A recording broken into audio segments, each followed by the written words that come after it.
7 o'clock in St. Louis. You are listening to The Morning After, presented to you by Brown and Crouppen on 101 ESPN. From the Stiefel Studios, Tim McKernan, Doug Vaughn, Martin Kilcoyne with you here on the presentation. And Doug, new month, new 7 o'clock hour sponsor. It's Delmar Mortgage. Nice. Yeah. Great. It's new broadcast month. You say, hey, it's August 31st. Broadcast month. You know, see. the broadcast month is the... Jackson, do you understand the broadcast month? I got it. He's on it. Sounded like he's on it. Sounded dismissive, Okay. candidly. Delmar Mortgage, sponsor of the 7 o'clock hour, the great Ryan Luchtefeld and his team, who I've been working with here for the last few months. And I recommend to our audience, DelmarMortgage.com. And then Ryan gives out his own personal number for you to reach out to him directly. And then you can text him, Doug, or you can call him. I mean, it's up to you. do it now? You know what? Yeah. Wouldn't be a bad idea, would it? Just to get his perspective on the Billikens. How's your rates? Well, I wouldn't mind. I wouldn't mind that. About 7 o'clock. I guess he's a guy who's probably up early. Probably so, yeah. Billikens, rah, rah, rah. Billikens. Shish boom ba. Yeah, new broadcast month, which means the St. Louis University cash comes to all of us to talk about them. Mm-hmm. Otherwise, we wouldn't have a word to say. That's correct. It's DelmarMortgage.com. And you are welcome to text Ryan. He has been doing it here in the St. Louis metropolitan area going back, I think 20 plus years. And Delmar Mortgage is a family-owned business going back 6 decades. So if you are in the market for a new home or to refinance, DelmarMortgage.com, or you can text or call Ryan directly. This is his personal number, 618-593-3608. 618-593-3608. DelmarMortgage.com, sponsor of the 7 o'clock hour. Little Jackie Papers doing business as Jay Bennett Burkett is getting ready for tomorrow, Martin, where he will start updating text inbox names. And that's a fun time because September 1st will be when people who don't have a text inbox name will get one when they politely request it to Jackson. But not today, Jackson. Not today. Not today. Will we find you this evening, like, slumped over at the bar, smoking a cigarette, going, oh, it's back. And the guy next to you says, what's the problem? We got this thing at work, and it starts tomorrow, and I'm just dreading it. It's okay, pal. Let me buy you a little shot here. What do you like, Jaeger? And then you just smoke and go, no, I'm fine. I'll get through it. That doesn't sound bad. What you're going to be doing? Jaeger bombs with random guys at the bar. On a Monday night. You got a plan? Yeah, Monday night. Industry night. Chairman Kurt standing by to take your phone calls at 314-974-0101. Those are the Callier and Thompson phone lines. 314-399-9646. That is how you can text into our Air Comfort Service text inbox. And then you can gather with friends. And Doug, usually we only do 5 hours of a presentation. A lot of people say, man, you guys should do 6 or 7. No, they don't. Guess what? Today, Jackson and I are going to do at least 8 because QFTA comes back like Jordan wearing the 4-5. Jackson has kept me from doing it for months, but we broke through. I went to management. I BCC'd some people because that's the way that I like to do things. And I said, I don't know what's going on. I've been wanting to do this QFTA every single day, and Jackson keeps working on Movie Boy. Does anybody know what the problem is? That's how I like to kind of be a presence in a room. I feel like that's good leadership. And sure enough, my words have been heard, and QFTA returns today on the TMA STL YouTube channel at 12:15. Your questions, your comments, and really what we want, your erotic stories. T. McKernan at InsideSTL.com, TMCKERNAN at InsideSTL.com. So TMA 7 to 11. After the morning after from 11 to 12, and then little Jackie Papers and I settle in for 5 hours of QFTA from 12:15 to at least 5:15. How many more questions can people have? They send us obnoxious questions on this text line for 4 straight hours here. How dare you? They have even more questions when that's over? Doug, I feel like the text line is more comments. Tim's looking for questions. Yeah. Yep. And you don't take them. Absolutely not. You don't have time for it? No, I'm so very pressed for time. And frankly, I don't care to answer any questions. I knew it. I Okay. felt like there was There's a more. breath, Yeah. and you were considering whether or not to say it, and then you said it, and it was a delight. I'm just not that interesting a fellow that you should have a lot of questions about me. Yeah, I'm but just imagine like strictly meat and a potatoes. 48-year-old guy sending you an email making up a story about a threesome he had. Yeah. See, And how I'm hot is supposed to that? comment on that? And then you're in close quarters with a 28-year-old guy reading that story. No. Things like this never happened to me. But there I was. Although we do get a little taste of that now from 11 to 12, now that I think about it. So maybe maybe it's redundant. But, Doug, you have the Lifetime Roofing lead, and that's what Dustin McClendon of Lifetime Roofing has charged you with. He doesn't trust me or Martin or Jackson to come up with it. Now, Jackson and I at the show prep meeting said it's the doggies. The doggies have been on a heater. The unbeaten streak continues, but did it feel like a loss? That should be the lead.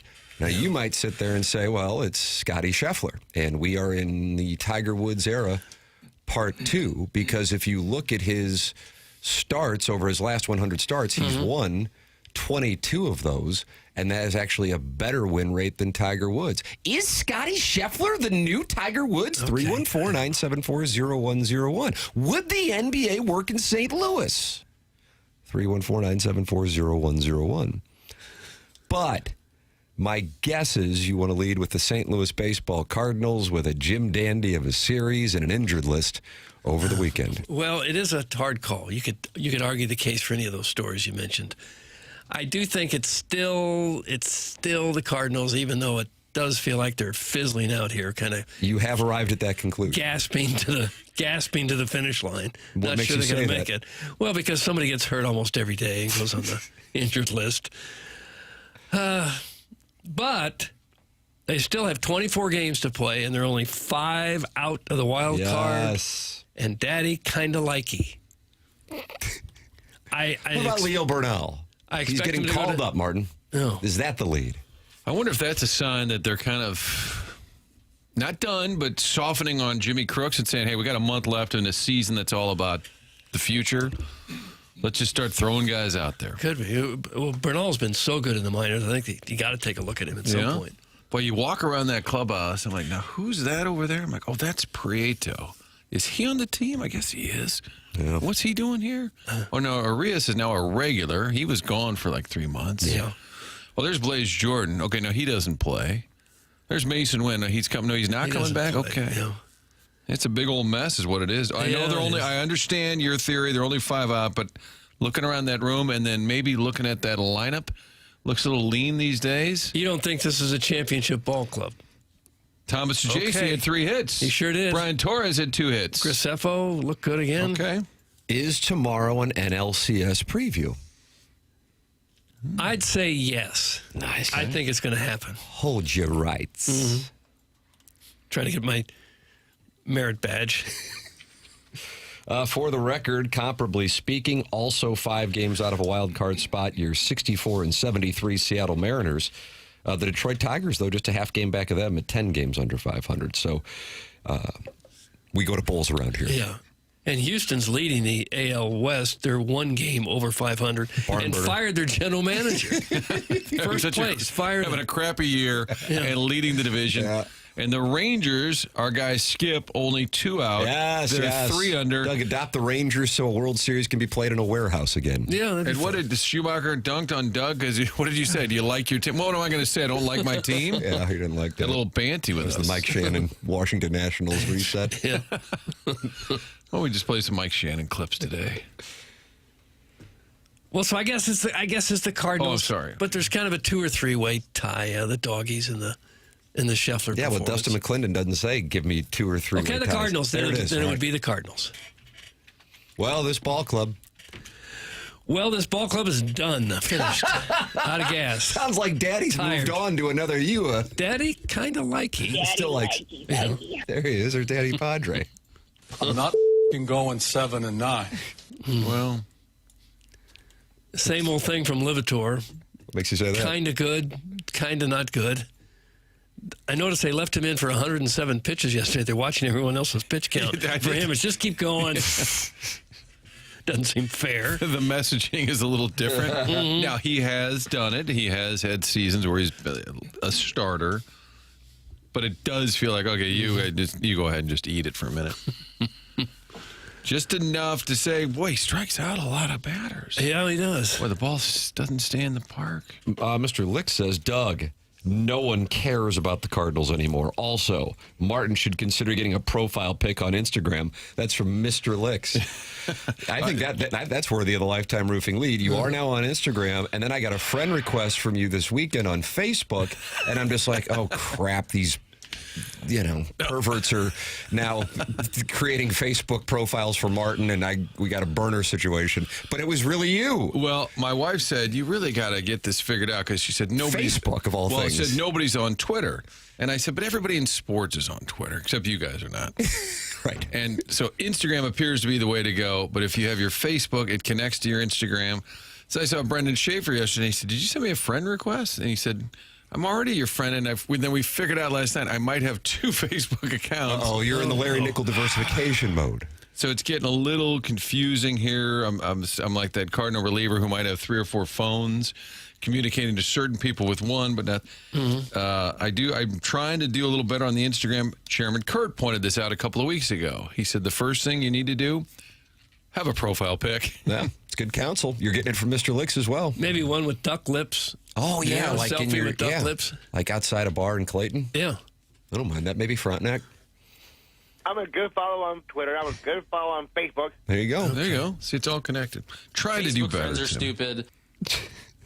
Trying to engage. Mr. Martin, I stand with you regardless, but are you the one who followed me on the gram and also the face bin? That's from Brian Henshin getting ready for the Colts opener.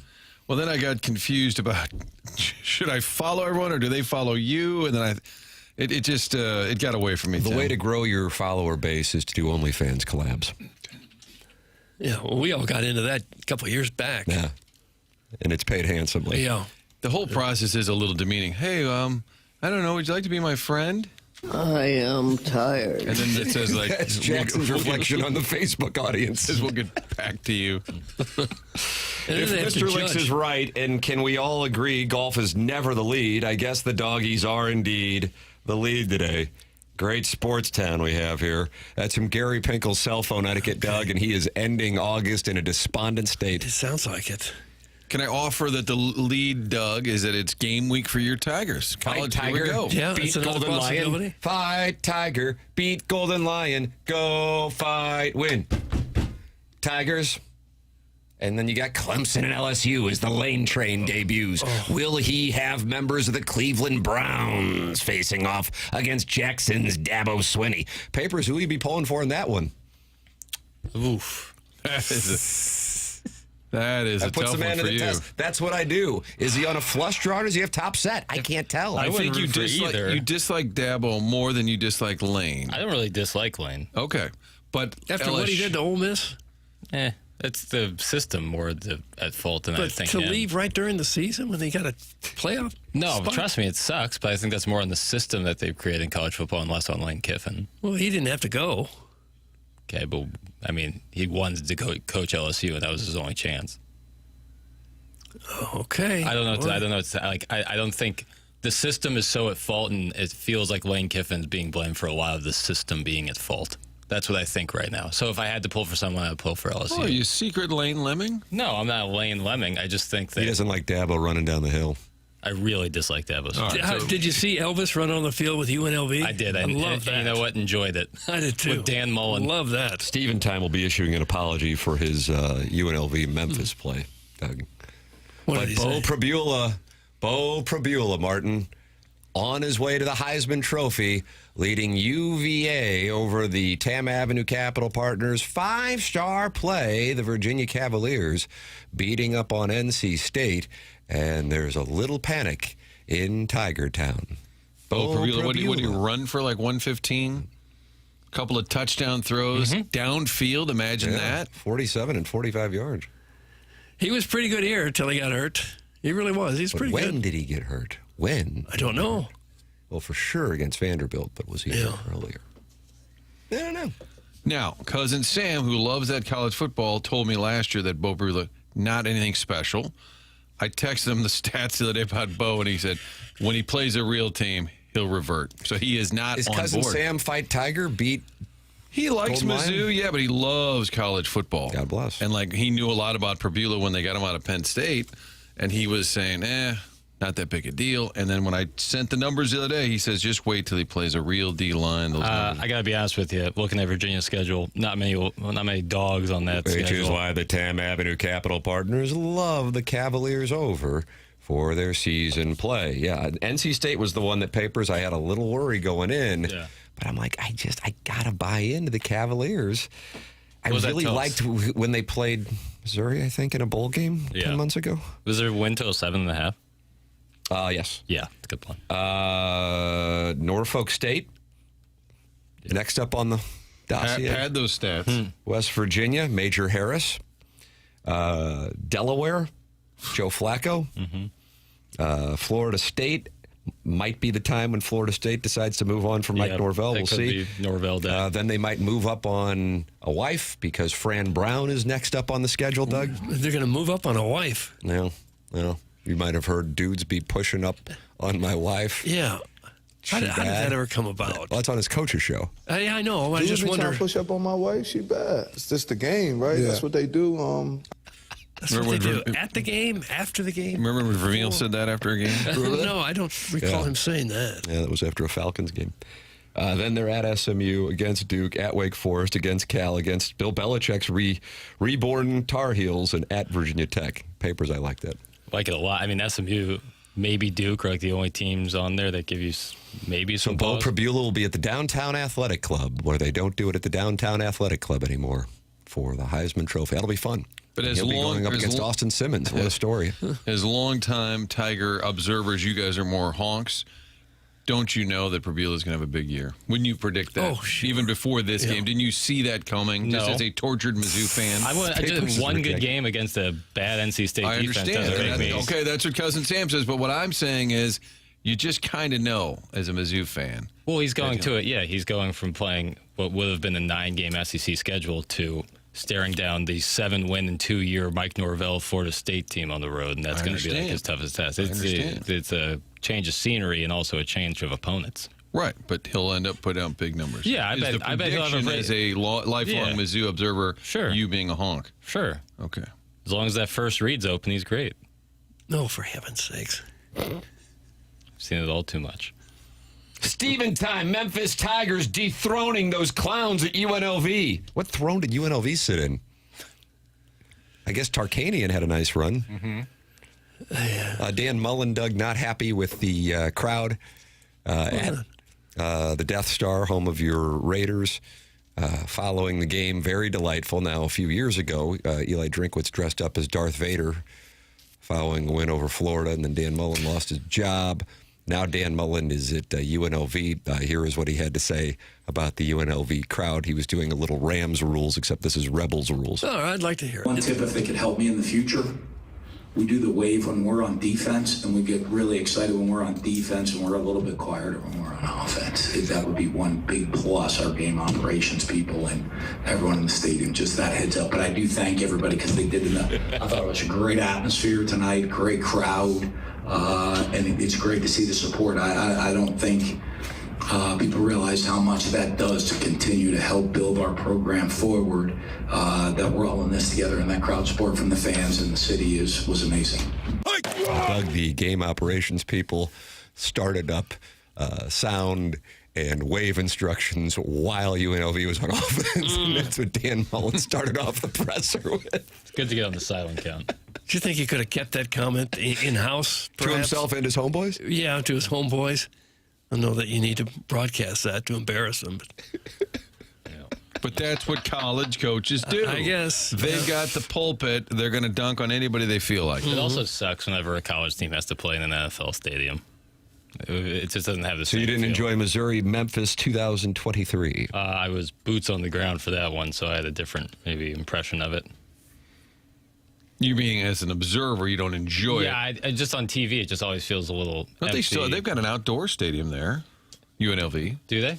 They always have. Is it under construction, maybe? Well, I mean, I don't know. Maybe they just don't use it anymore. I think Miami still shares a stadium with the Dolphins, don't they? I believe so. They travel to the Cardinal this weekend, and the Cardinal beats Hawaii in a comeback. Could Evan Shapiro be shocked?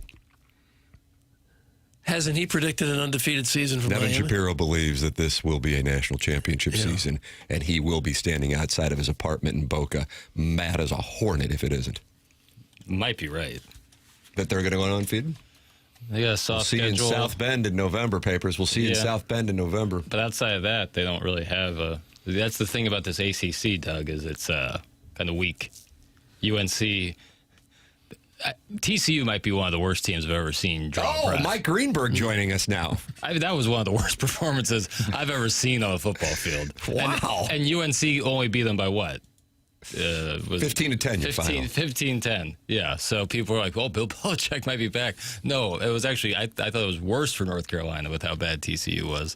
And there's always problems in Dublin. Every time that there's a game in Dublin, something goes wrong. The Kansas State quarterback's father's fighting somebody last year. Then a safety on TCU gets kicked off the team and arrested for assault. That's correct. It's some of it. They maybe. Oh, you're anti-Irish, right? No, this isn't an anti-Irish Sounds like a thing. joke. It just Thank seems you. like Good for you, Martin. every time they go to What Ireland. are they having? Some Bushmills and some Jameson at halftime? Something goes horribly wrong every time they go there, and the game's never good.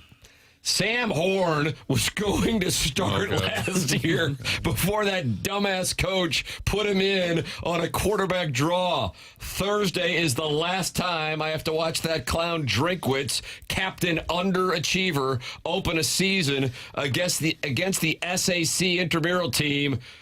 Can drink now. That's from the Warson Woods Wacko, and he says this is I guess this is his last season in Columbia. So he broke the story that Sam Horn would be the quarterback, and he's now breaking the story that Eli Drinkwitz is done. I doubt that very seriously. You'll be apologizing to the Warson Woods Wacko. He'd have to almost run the table on the losing side to get canned, because isn't he signed through like 2070 or something? Yeah, those. Well, and if they win 8 games this year, he gets an extension. Yeah. So you schedule 2 or 3, you think you're going to win, and you're halfway there. But, Doug, you're going to have egg on your face in 60 years when they award them the 2023 National Championship. Oh, well, that would be nice. They are celebrating the 1960 national champions on September 19th against Troy. That game now moved to a night game. National championship celebration. Okay. I wonder how many guys are still alive from that team. Jackson? I don't think a ton. As if they were 20 then, and you add on 26 years. 66. Or 66 years. 86. Yeah, they'd all be mid-80s or older. For the record, 5 teams claimed the 1960 national championship.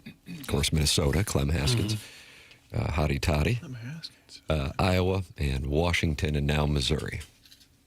Jackson, anything you want to claim? No. That's still one of the silliest things I've ever heard.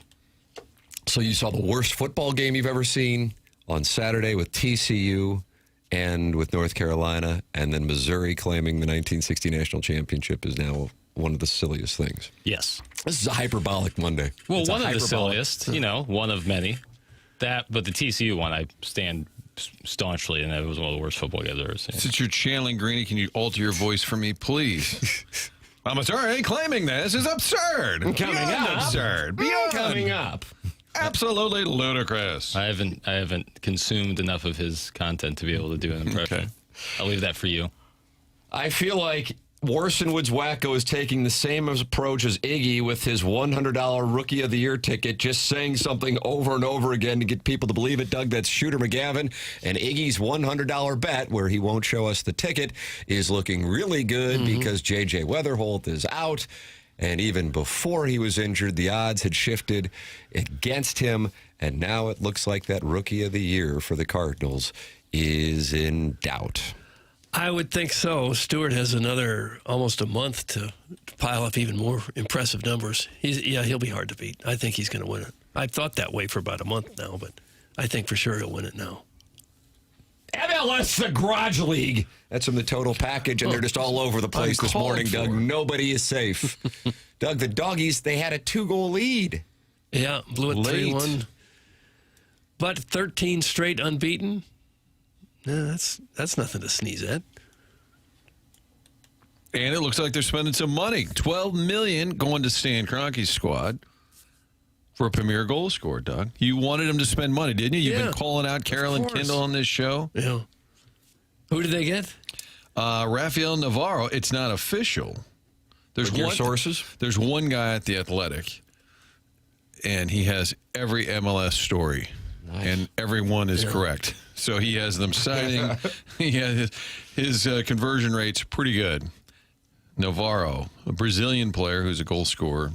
Apparently, they are paying $12 million to steal him from Colorado. Huh. So people that were frustrated with the squad not spending money may get what they wanted this week, Doug. So you got that going on and the unbeaten streak. But they were winning 3-1. They blew it at home. They're just stealing him from another team in the league? Well, it's their version of the trade deadline, transfer window. Okay. They gave up a goal in the 97th minute away from winning. Almost over. Going into third place, tied with LAFC. But Doug, goals in the 81st and 97th minute go against them. So instead a draw, that the players said felt more like a loss, and so now they're tied for fourth. 9 wins, 7 draws, 6 levels. How about that? Levels. You're looking at the table. I am, yeah. Taylor Twellman on the call last night in town. But you were tied with FC Dallas going into that, Doug. So you win, they lose. You go up 3 on them. Would have been nice. Instead, you stay tied. Yeah. They would have moved into, what, third place had they won that? Hey, guys. If you surveyed St. Louis sports fans who their favorite athletes were, do you think a player who actually plays for a St. Louis team would crack the top 5? This cowtown is in the sports dark ages. That's from the Hunchback of Vaughn Castle. And, Doug, it's a beautiful day in St. Louis, and the fans are despondent. Well, it has been a rough couple of years. Blues have missed the playoffs, 3 out of 4 years? Cardinals are going to miss it for the 3rd year in a row. Missouri beat Iowa in a bowl game. That's the only good thing we've got. We're hanging on to that bowl game. Other than that, it's been some lean years, that's for sure. But to his question, I don't know how many people would say their favorite athlete is. That depends on who you ask, of course. Little kids would still love the Cardinal players, I think. Hey, guys, on Cardinal TV yesterday, they spent about half an inning showing Ali Marmol talking to Joshua Baez in the dugout. Did anybody happen to catch the older dude in the first row of green seats behind Ali and Baez? He blew a snot rocket right there from his box seat. That gets from the 314. Jackson, do we have that video? Can we put that on the YouTube channel? I did not see it. I didn't either, and I'm glad I didn't. Man, this is hot. If you're going to talk about the doggies, then you might as well talk about Curacao winning the Little League World Series. Sheesh. That's from Jernquitz's Belch, and he doesn't like the topic. No. Bundesliga, second Bundesliga. Is it a third? When there is no clear-cut lead, the people tend to get a little feisty. Oh, I guess that's it. What about Gabe being back? Is that the lead? Ooh, yeah. 9 o'clock. Colonel back. Colonel back. Do we lead with the 1960 national championship with him? Probably. That'll get him going. Is he fresh? Gabe, are you fresh or are you a little like just burnt out already? Okay, people, here we go. All right, what do you got? His next 5 months is determined by Friday night, September 11th in Lawrence, Kansas. Because if that goes off the rails, oh boy. Gabe. Win that, Doug, no matter what. I shouldn't say no matter what. Very high probability, 3-0 heading into Starkville. You lose that, fan base will be on tilt. Yeah. Because the fan base is even thinking it's possible.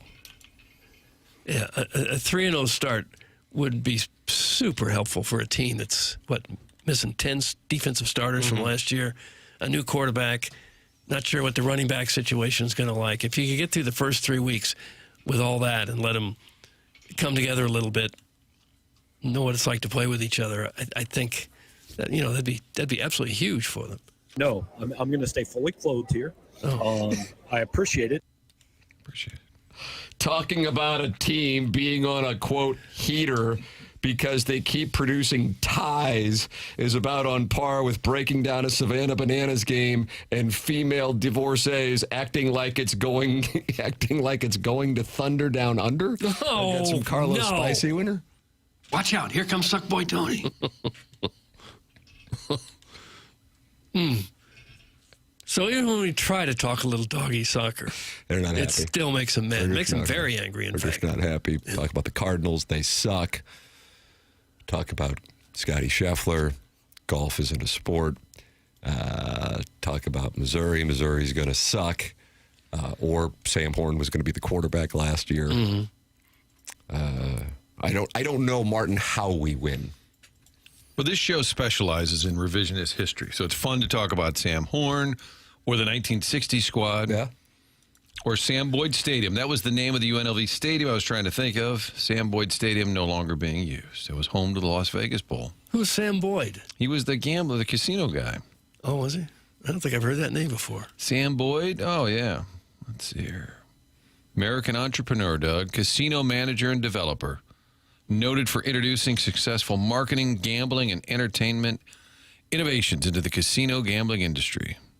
Okay. I have no idea. That could kill us. Does that look like a Sam? But he looks like a Vegas hustler, doesn't he? It looks like a Texas rancher. That came out there, yeah? Doug, I think I saw U2 and Black Eyed Peas in October of 2009 there, and it was the last time that Tiger Woods and Elin Nordegren were together as a married couple in public before she chased him out of the home with a golf club. 9-iron? I believe it was a 9, which he hits about 170. Thanksgiving? Yeah, that's right. Well, if memory serves. How mad do you have to be at somebody to come at him in a car and hit the window with a 9-iron? I think you'll see Jackson do that when Harrison's brother Master tries to change his text inbox name tomorrow. Yeah, I'm going to go Nicholas on him. See? Are you? Nicholson. Speaking of which, great turnout this weekend at Busch. Place looked packed each day. That's Harrison's brother Master. Not the case. I didn't get there all this weekend. Was the crowd's pretty thin? From what I saw on TV, it didn't look like there was a whole lot of interest in the game. Why do you say that? Because there was nobody there. Well, the kids are back in school, Doug. That's what happens. USC's On whistling the Saturday? same tune. Yeah, USC. They weren't activated by the San Jose State schedule. They issued a statement to USA Today to clarify attendance, which was listed as 51,000. Jesus. That's what they claimed. 51,000. They said we understand attendance. the announced attendance for that USC game, and if you look at any photos online, you can count about 10 people. The announced attendance for the game was 51,144. They told USA Today, we understand the factors that impacted Saturday's attendance. We have high expectations. We have a premier home schedule. We know the competitive advantage that Coliseum can provide. We thank our fans who showed up on Saturday. Look forward to seeing increased attendance the rest of the season. So they said nothing. Statements. Doug, the USC home schedule, because I know you're thinking about they get this premier home schedule, includes Fresno State this Friday, and then Louisiana the following week. Those are duds. Now they're going to head across town to face conference rival Rutgers. Dud. On September 19th. Yeah. Conference, that's her first conference game. Okay. USC Rutgers, that goes back. OJ had a big game against Rutgers. Ran wild against the Scarlet Knights.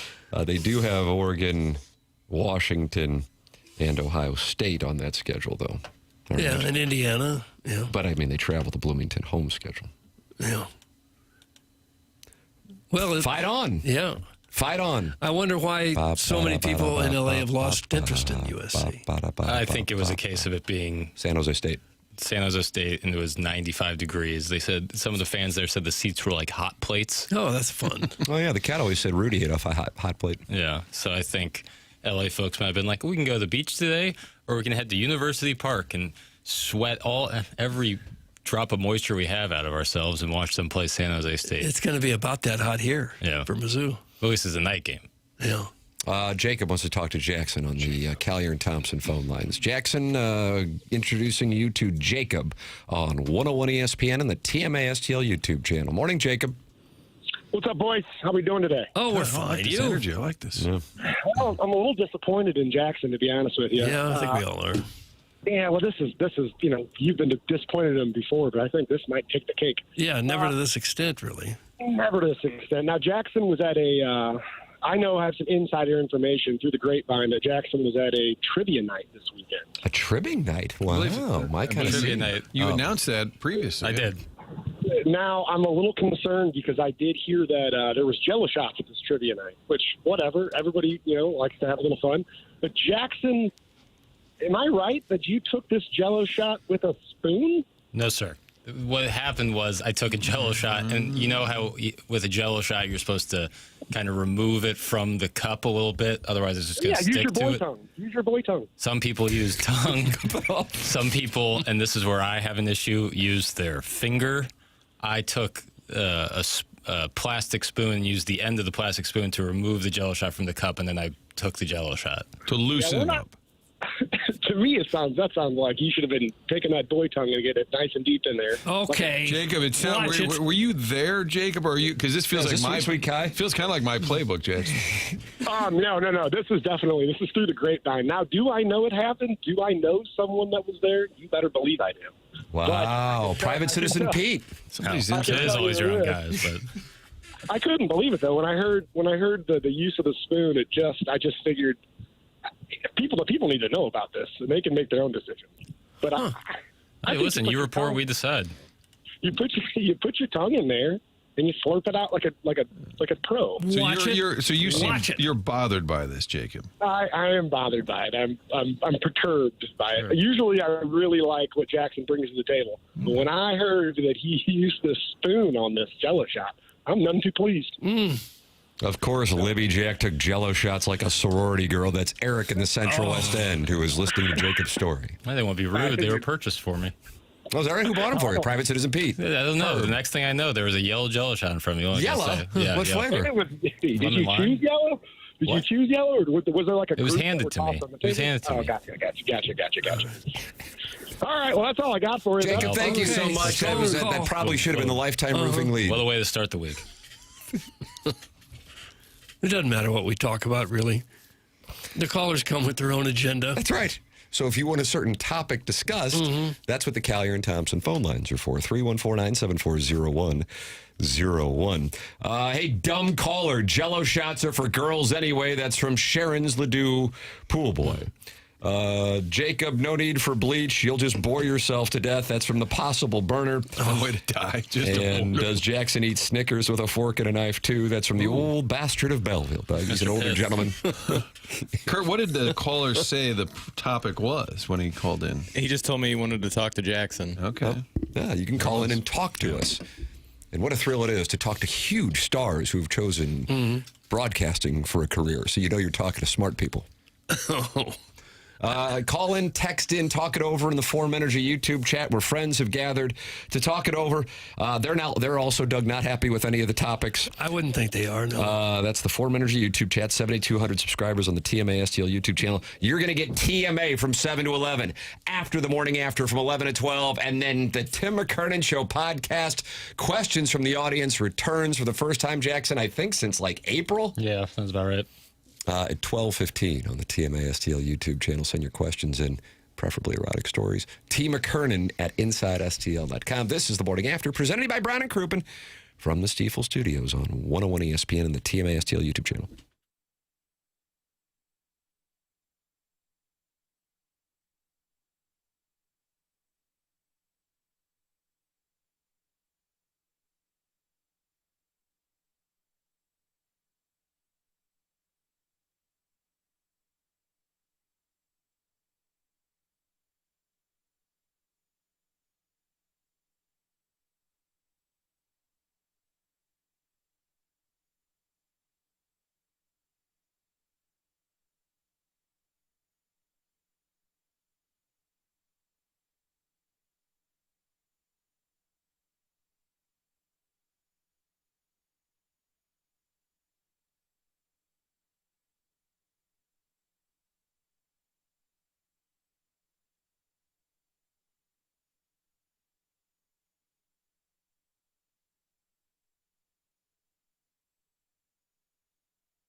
2026 St. Louis Cardinals.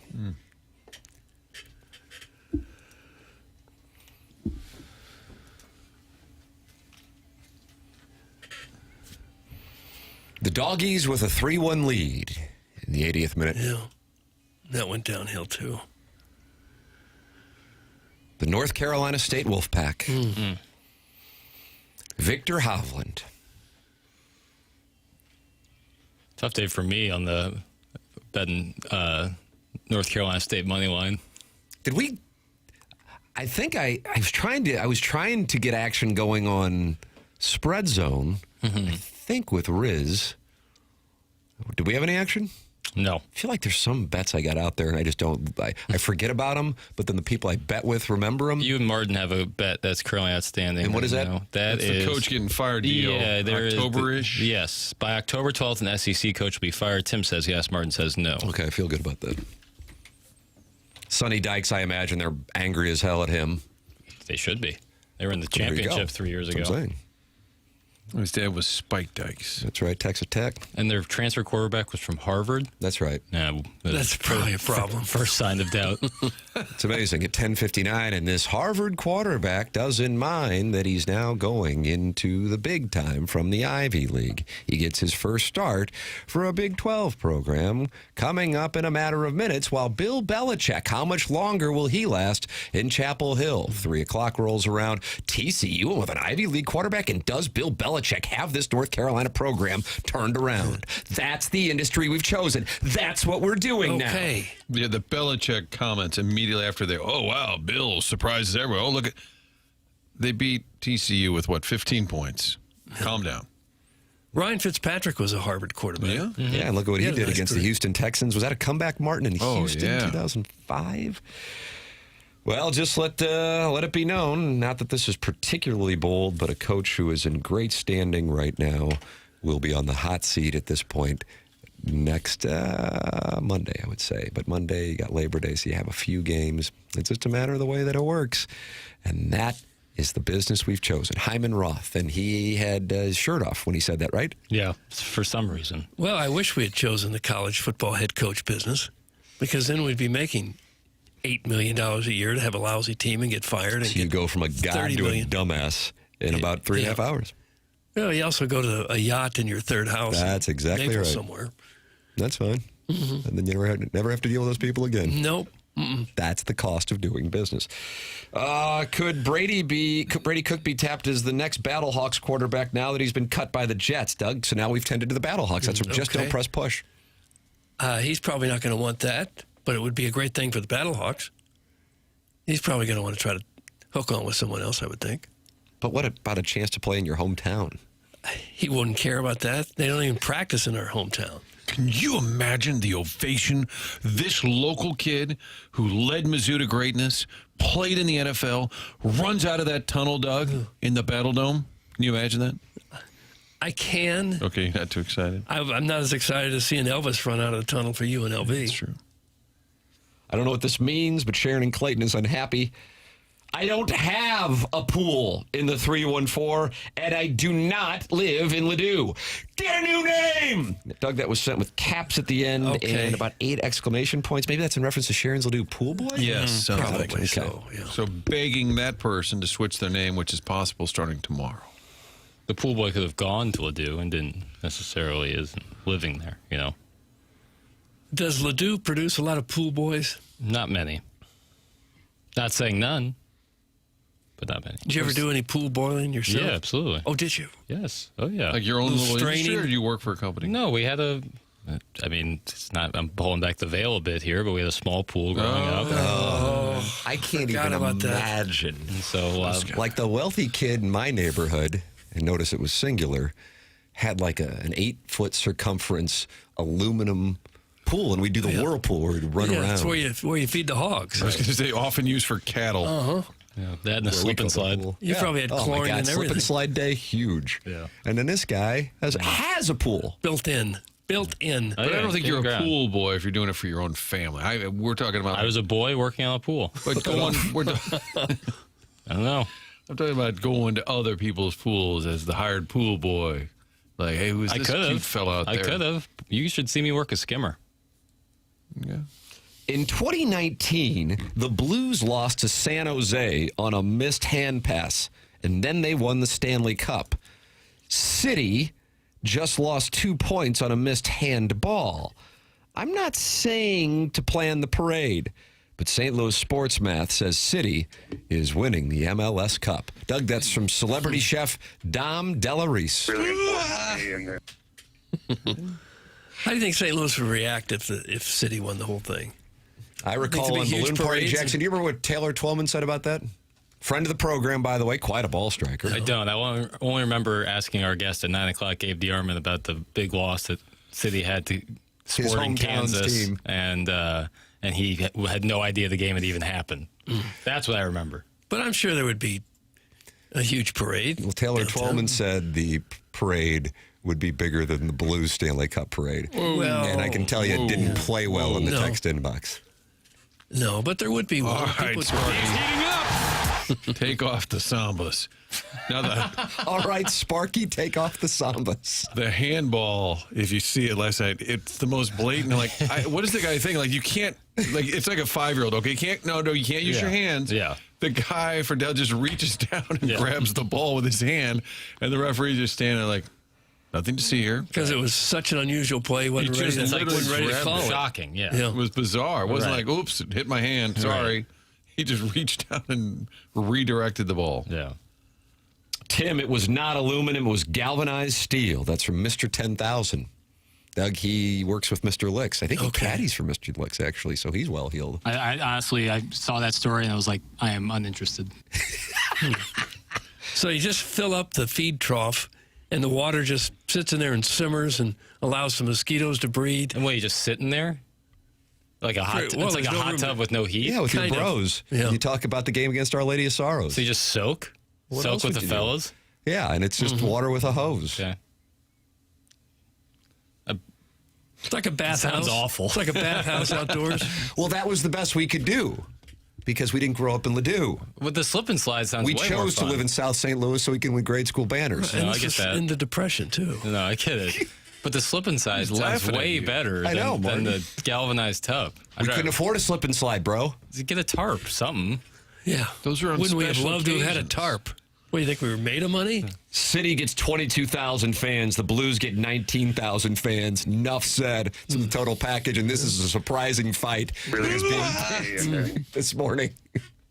And just for the record, total package, it's not going to go well for you. Ask Jackson. Yeah, boy, I've been fighting that battle for years. I think there's as many people Slaying the going. dragon. There's as many people going to City games as Cardinal games right How now. about that? Doug's taking a take. More at City games than USC football games. Yeah. Yeah. If City FC won, downtown Cottleville would have a parade of recalled Tahoes with Gardetto's flavored confetti. That's from Doug's prison wallet. Oh, it's flavored. Like seasoned confetti? Yeah, not bad. I'd be interested. If Gardetto's was raining from the sky, I'd go to Cottleville. That's what it takes to get you. Yeah, with a bucket over my head. Have snacks for a week. Andy Pants is angry. Are you kidding me? Energizer Park holds more people than Enterprise Center. Of course they're going to have more fans there, you jerk. Oh. Donald, would you quit asking me about Randy?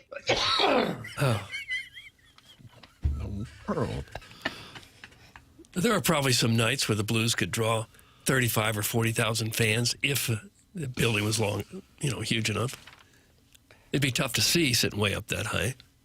I was at the City game last night and had great seats, but it was a horrible ending. That's from Sharon and Clayton. Okay. Oh, God. You didn't like that comment, It's like my Jackson? Instagram feed pops up in the text inbox. It's not even a humble brag. That's a text where you only texted it in to brag. What do they call those? I don't know. I mean, Don't that's you know the social brand? media. It's like holding up the pair of aces you have in Texas Hold'em and saying, I'm betting everybody. Look at me bet. 100% sure that soccer fans have the most money of any St. Louis fan group. That's from the salty bald dad from Caseyville. I got to tell you something. They are united this morning, and they are coming for everybody. This is great. The most well-heeled fan base? I probably not. Just because it's a younger fan base. You think it's the Blue Note? Probably. And there's a lot of Cardinal season tickets that are quite expensive.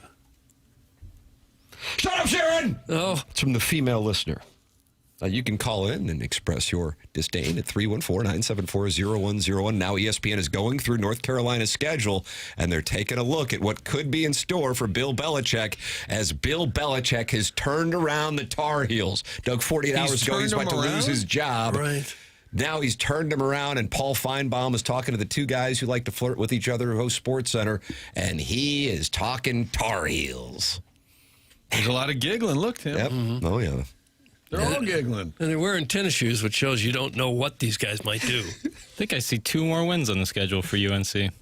That's it? You're short in the market, eh? Yeah, East Tennessee State next week. That's a dub. And then UConn on November 7th. That's a W. Okay, how about this? Lesbians were making out right in front of me. Does that make it better? That's from Sharon and Clayton. The answer is yes.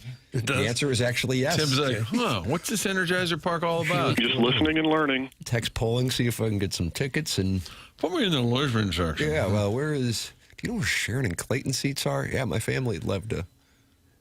Oh, I could take just one ticket. That's fine. Oh, they have a special lesbian section? Flip that off. Where's Daddy tonight? He went down to watch the soccer. Who did he go with? No one. City fans have a fantastic parade with tens of hundreds singing and chanting down the street. Jesus, give me a break. Let's go Blues. Doug, that's from Brett Hull's Mullet. And all of a sudden, a show that really has been built on a war between Webster Groves and Cottleville suddenly has a war with City fans picking on Blues fans this morning, and I didn't expect it. But here we are. That's what the Delmar Mortgage 7 o'clock hour is all about, and it's Arkansas Pine Bluff week. Yeah. I don't think Missouri's going to cover. That 54.5, I think Drake is going to ease up a little bit. That you just don't want to do that to another program. That's too much. Too big a spread. Tim, I'm saying book it. Oh, didn't they do that last year to somebody? Yep. Central Arkansas. Yeah. Well, that was different. Right. They owed them. Mm-hmm. Nobody, and I mean nobody, gives a crap about someone's seats. That's from Buzz Killington 69 1.6, who is not happy with Sharon's text. I like seat talk. Yeah, I don't mind. Yeah. Tell us where you sat. Mm-hmm. You know, show your work. It's almost like what high school did you go to, because we can tell how much money you have. Yeah, or your net worth. Sat. Yeah, we had people send in their height, weight, body net count, worth and whether or not they're cut. Yeah, and body count last week. So I think this week, tell us where you sat most recently. There was a site, Stadium Chasers. They were at Busch Stadium this weekend, and they said they go around and review. Tough weekend. What? Tough weekend for that.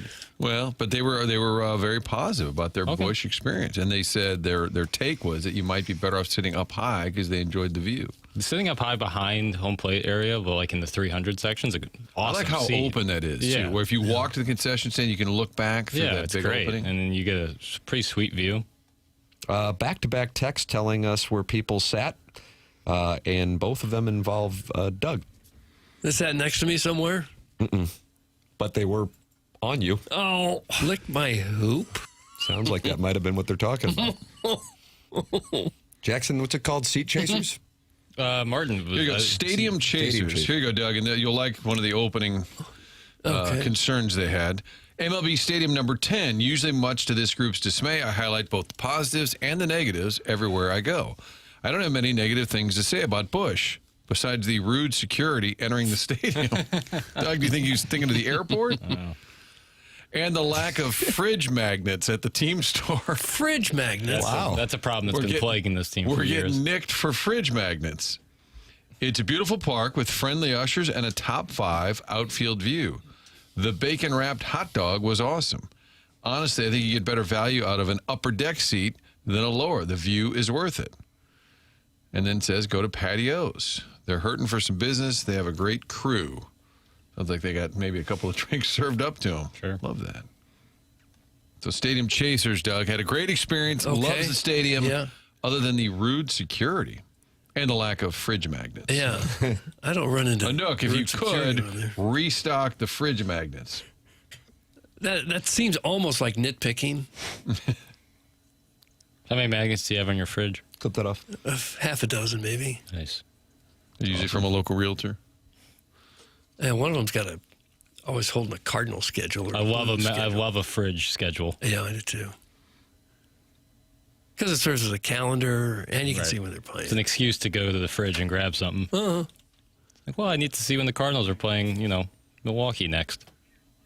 Uh-oh, someone left some ice cream in here. I'm going to have some bunny tracks. Yep.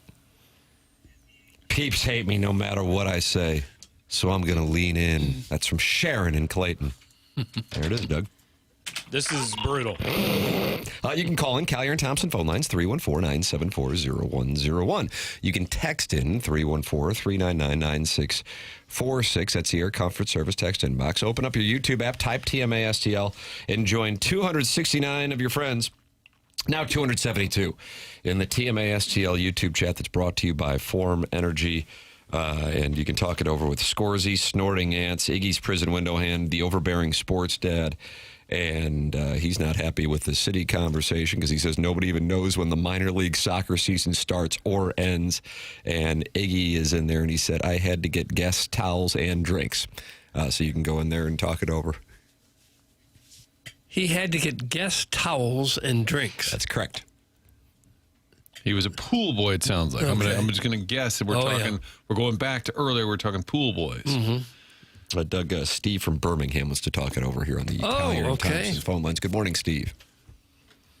Hey, good morning, gentlemen. I really enjoy the scintillating discussion between the Blues and the City fans, but I got an honest, serious question. What do you think the real likelihood of St. Louis ever getting an expansion NFL team or really getting one of these NBA teams to relocate there? Doug, what numbers are you throwing around as far as probability? NFL, 0%.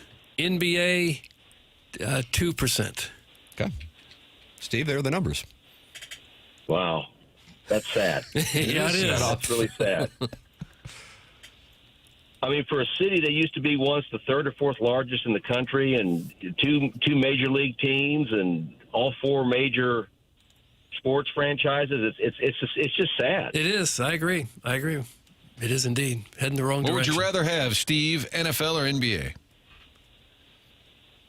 Well, I think the St. Louisans would probably support an NFL team more than an NBA team. That's just my opinion. Yeah. Well, I think you're right on that. I think almost any town would support NFL over any other sport. How's Birmingham doing after losing the Stallions? Well, it's just, again, this is more of a college town. What, they love Roll Tide and War Eagle?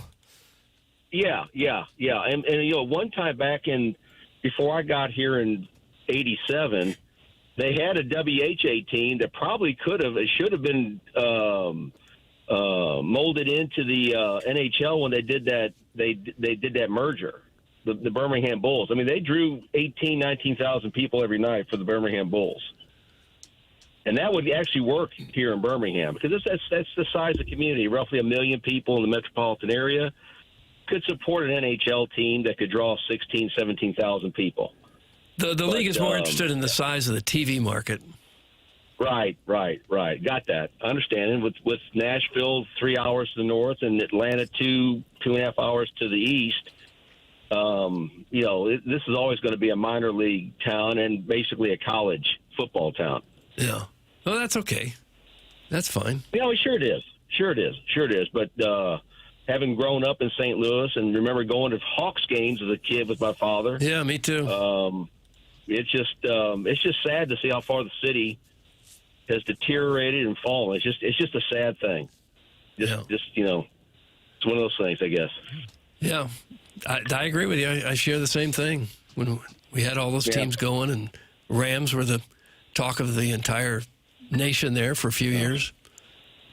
Yeah, I'm going back to the Big Red and Cardiac Cards. Those were fun times too. Yeah, but I agree. There was a I sports appreciate your thoughts. I like that. Thank you, Steve. Doug, Steve from Birmingham. Was Steve on a car phone? Yeah, we'll dig some more of your thoughts and your walks down memory lane here. You keep your personal comments to yourself or to your homeboy. The Nostalgia Merchant papers. That's Nostalgia Merchant. Yeah, God, that was a flea market of nostalgia. You can call in with your thoughts on the NBA or NFL. Of course, War Eagle, Doug, they they'll be put to the test this year. Maybe Alex Goals can surprise people. And then who does Roll Tide have? Is that East Carolina this weekend? I haven't looked at their schedule. So, and then they got Mike Norvell. Fighting Irish. Got the Badgers, Martin. That's at Lambeau Field. Sunday Night Football. It's kind of interesting because Sunday night, head-to-head. Kind of sick night. Yeah. What else you got on that Sunday night there, Papers? So you got Washington State, Washington leading into it. The Apple Bowl to start the season? Yeah, and then Whiskey and Notre Dame. On NBC, and then at the same time on ABC, Louisville Ole Miss. And you're not going to work the next day either, so... Pony up and have yourself a couple scotch and see what the word is. Jello shots, maybe? Yeah, maybe a Jello shot with a spoon. Yeah, with spoon. Spoon B. Notre Dame, Wisconsin at Lambeau Field. Tickets as low as $185. Although both those games being at NFL stadiums, both Ole Miss, Louisville, and Notre Dame, Wisconsin, that kind of takes some of the wind out of my sail. It's Lambeau. Lambeau's okay. Yeah, Lambeau's fine, but Nashville for Ole Miss, Louisville, that doesn't make much sense to me. Notre Dame I share your take. But I mean, you're going to have the sorority girls head to Nashville. No doubt. There's going to be a good crowd. That the word will be there. Oh, in a major way. On the Labor Day weekend, you better believe it. But if that game was at Oxford or in Louisville, I feel like you'd have a little bit more juice. You love Papa John's Stadium. Yeah. If you know me, you know I love Papa John. Huh, that was seem like Yola right there. Well, the pizza is fantastic. Face behind it can be tough. Out of nowhere, a Papa John's take, Doug. Papa John's. Who's the face behind it? Shaq. Well, I like Shaq. A lot of secret takes. So cryptic. Why are there secret takes? I don't know. Now, these secret takes? Washington State secret takes. Are you still effed up on the spoon-fed Jello shot? Yeah, I'm still feeling the residual effects. Secret takes. That's different than dangerous takes. I like secret takes. Ones that reveal themselves, and even the host is like, "Oh, did I just say that?" I like secret takes. But Washington State's at Husky Stadium. Now we're talking. But Washington's favored by 23.5. So all these were I think they're down on Wazoo. And then you've got Notre Dame favored by 20.5. Yeah, Luke Fickell might not survive that situation in Lambeau. And then Ole Miss favored by 6.5. So of all three, that looks to be the game, right? Yeah, as far as catching game 6.5. And when is the Dabo Swinney running down the hill, but he can't do it at Baton Rouge game? 6:30 p. on Saturday. Nice. God, I can sell in. At Tiger Stadium. LSU 10.5-point favorites. I think I might be taking the LSU Tigers in 10.5. Laying that 10.5. At home, opening game, $40 million roster. I like that play. All right, there it is. All right, that wasn't even a secret take. Yeah, that was a public take. Blatant. 268 friends are hanging out in that Form Energy YouTube chat. You can be one of those friends as well.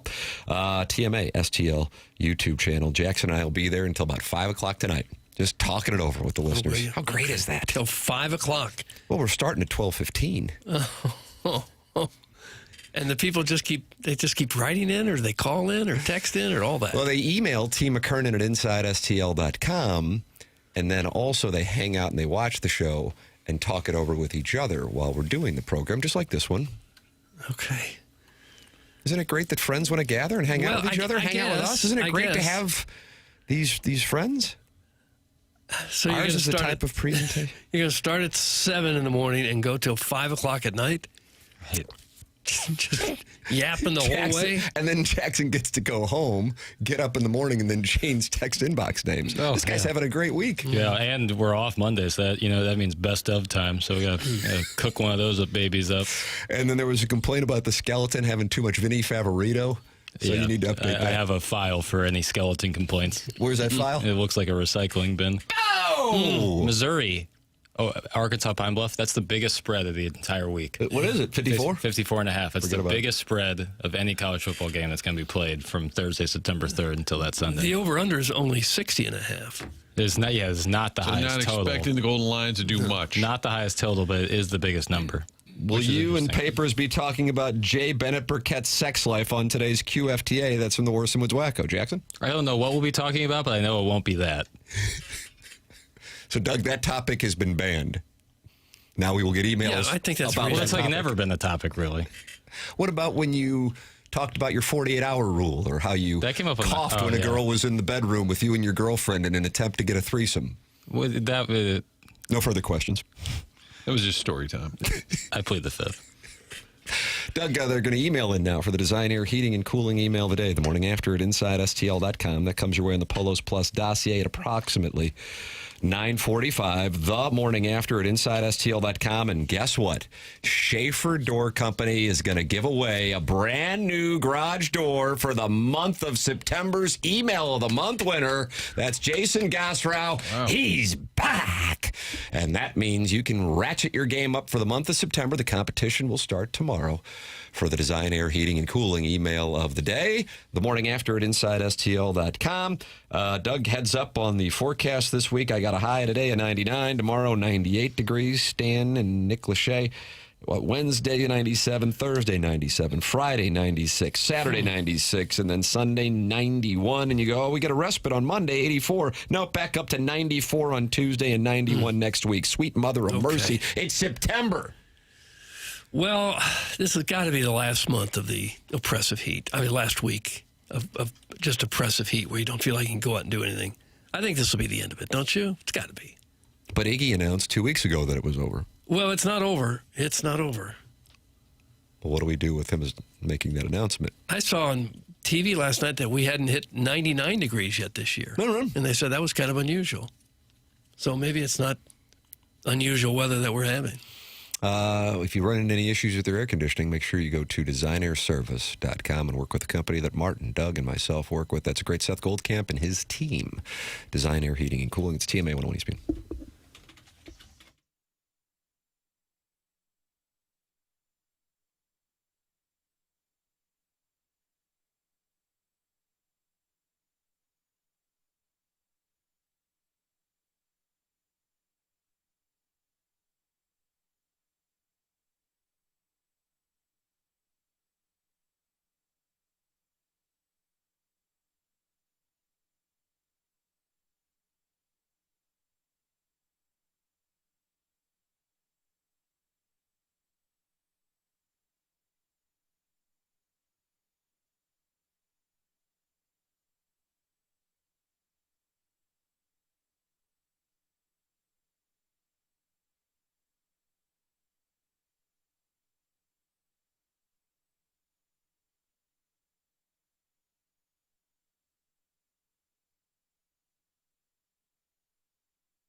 It is the last day of August, and it's still hotter than you know what. So make sure that air conditioner is running well. As you get through the rest of the summer, maybe we start to head towards the winter. Don't forget, Classic Air Care is there to maintain that air conditioning and that furnace for you. You go online, you book an appointment at classicaircare.com. If you hadn't just had a maintenance check on it, have them do it. It's the number one thing you can do besides changing that filter to keep that thing running in amazing shape. And before time runs out, get online at classicaircare.com, log on, and take part in their Field of Love program. In conjunction with Lennox, they're giving away a free heating and cooling unit to a local hero. You get to nominate who gets it. You've got somebody you know that's a local hero, a first responder, a nurse, a teacher, just somebody that does right by others. Nominate them today. It's Classic Air Care Field of Love program, and you can nominate somebody at classicaircare.com.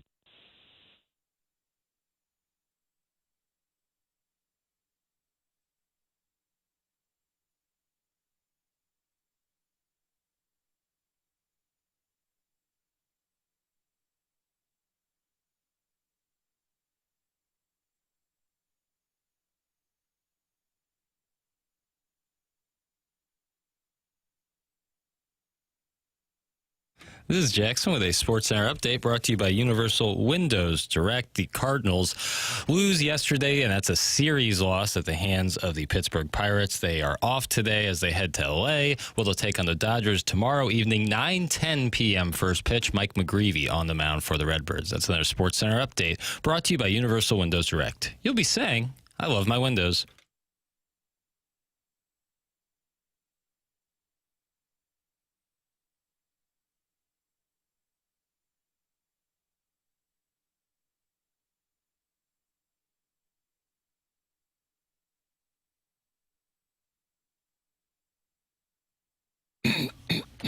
It is TMA 101 ESPN and the TMA STL YouTube channel. Tim McKernan, Doug Vaughn, Martin Kilcoyne with you. Jay Bennett Burkett is on the ones and twos. It is Monday, and that means we are joined by Chris Kerber here on the Callier and Thompson phone lines. Morning, Kerbs. Morning, Tim. How are you? I am wonderful.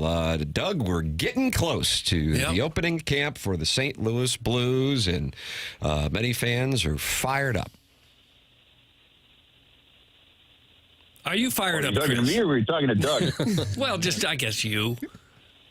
Oh, okay. Are you fired up yet? Yes. We're getting there. I think it'll be more and more guys are getting into town, which is good. They'll start getting more and more on their own. Thinking about, I think it's about 11 or 12 days. We've got the big Blues charity golf tournament where all the guys, most of them, I should say, play, and they raise probably the biggest sum of money all year long for Blues for Kids, which is actually kind of cool. I was talking to Randy Gersh about this last week at an event I was doing, and since Blues for Kids started up, you're talking over $17 million donated throughout the area to different functions, educational things, charitable groups.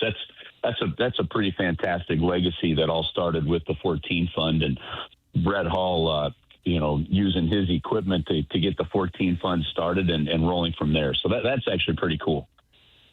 I'd say nationally biggest story, right? Cale Makar, now the highest paid NHL player, over $20 million a year.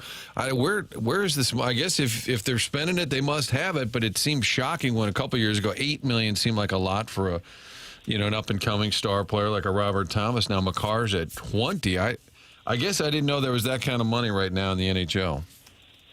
Well, everything kind of was masked a bit coming out of COVID for those few years, right, Martin? So, if you go back, what the NHL, the CBA set up and what the NHL's, labor negotiation set up was basically a 50-50 split of hockey-related revenues, right? And COVID hit. And obviously the hockey-related revenues dropped tremendously, right? So per the agreement, essentially, it's actually the players that owed the owner some money. So what they did was for a 4-year window, they had that flat cap, right?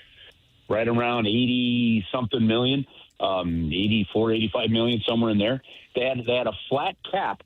And that really kept salary suppressed while kind of things all got square with the revenues and stuff coming out of COVID. Well, that's over. And then there are a couple of other triggers that the players had, whether something like a 5% bump. I can't remember exactly how that wording goes. But bottom line is coming through that window after that COVID stuff officially ended, after the flat cap ended, you start to look at revenues. And here's the one thing that is good about this salary cap system is pretty black and white. If the revenues go up, the salary cap goes up. And so what's happened is, number one, once people started coming back to the arena after COVID, right, and then the quality of play, things along that, that revenue was going up, but because of that flat cap, scenario that had been negotiated, we didn't see the increases. These increases, I think, would look they'd be where they're at, but I think the increases and the jumps would look a lot smaller had that flat cap not been there. So now it is, and the bottom line is the players are still making 50% of the revenue that the league brings in. So I think that's some great news for the National Hockey League on that front, and great news for the players too. I mean, if you think about it, I mean, we had some $10 million players. I think Pronger and Tkachuk back in the day were right around there. That was before the cap era, and it's now taken this many years to get it to where you have $20 million players. So good for the league and good for the players. Yeah, I mean, I get what you're saying. It would have been more incremental had they not had the flat cap. I still wonder, and maybe if you're a Blues fan, a little concerned, the Maple Leafs, the Rangers, there's going to be a lot of franchises that still have way more money available, I would think. Yeah, here's the thing. That's always going to be the case, I think, Martin, that's no surprise. But I think you've got to be, if you're a Blues fan specifically, I think you've got to be extremely encouraged and extremely happy with the fact that since Tom Stillman and his ownership group took over this franchise, they have spent up to the cap pretty much every single year, and are willing to do so when they're putting a product on there that is good. The question, kind of more along the lines, I think that I go with you on this one is, the question is eventually if you're going to develop some star players, and we'll see who becomes those star players in this Blues group, right? At some point, you're going to have a restricted free agent or somebody that's going to be approaching unrestricted free agency, like Colorado just did with Cale Makar, right? Like Chicago has had with Bedard or Celebrini and all that. And I guess the one thing is you're talking a lot of guys, those were all top 5 picks, 1s and 4s actually. So, but the reality of it is if you're hoping that, you have one of these guys that's a late first-round pick that becomes a David Pastrnak, could that be a Jimmy Snuggerud, for example? At some point, you're going to have to play in that sandbox. And my ultimate question is, who's the player that puts the Blues in that sandbox? And we've got a lot of youth right now, and they've been able to avoid it with timing of like that Robert Thomas contract looks pretty damn good now, doesn't it? So from a team standpoint, so we'll see who that player is, but it's coming if you're going to play in it, and that's the part that will be most intriguing, I think, for Blues fans. With Makar, Celebrini, Carlson signing these huge contracts this summer, you think that's going to have a trickle-down effect where some of the other superstars in the league are going to say, wait a minute, how about me? I don't care for my contract too much anymore. Well, yes and no. It will in the sense that, I mean, we've already seen it. I mean, with Carlson getting that $18 million average, now a lot of that is front-loaded over the first, like 36 million of it is front-loaded in the first, I think, 18 months of that contract. The result of that contract, followed by the Bedard contract and the Celebrini contract, is why Cale Makar is sitting there at $20 million. And the guy that right now is licking his chops, for example, is going to be Quinn Hughes in Minnesota. They haven't extended him. He's going into the final year of his contract, and where he might have been saying, hey, I'm a $13-14 million player in what had happened before this summer. Now he's thinking, holy smokes, this could be 18 to 20 million. And Minnesota's saying the same thing, going, well, that's a different look. than what we had, because we don't necessarily want to be paying somebody more than Kaprizov.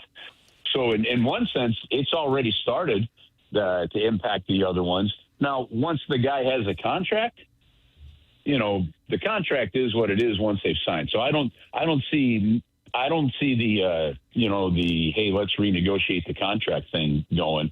But I do see, to that end, I do see at some point in time more of the Connor Hellebuck scenarios happening around the National Hockey League. If a player is not happy and things aren't going well, starting to kind of demand and force their way out of town to a new team, I could see that becoming more of the norm. Because frankly, I think we're seeing that become more of the norm across sports. I was kind of surprised he went public, though. I mean, I guess he's trying to force their hand, but man, that's not going to sit well with fans, I think, saying, hey, I want out.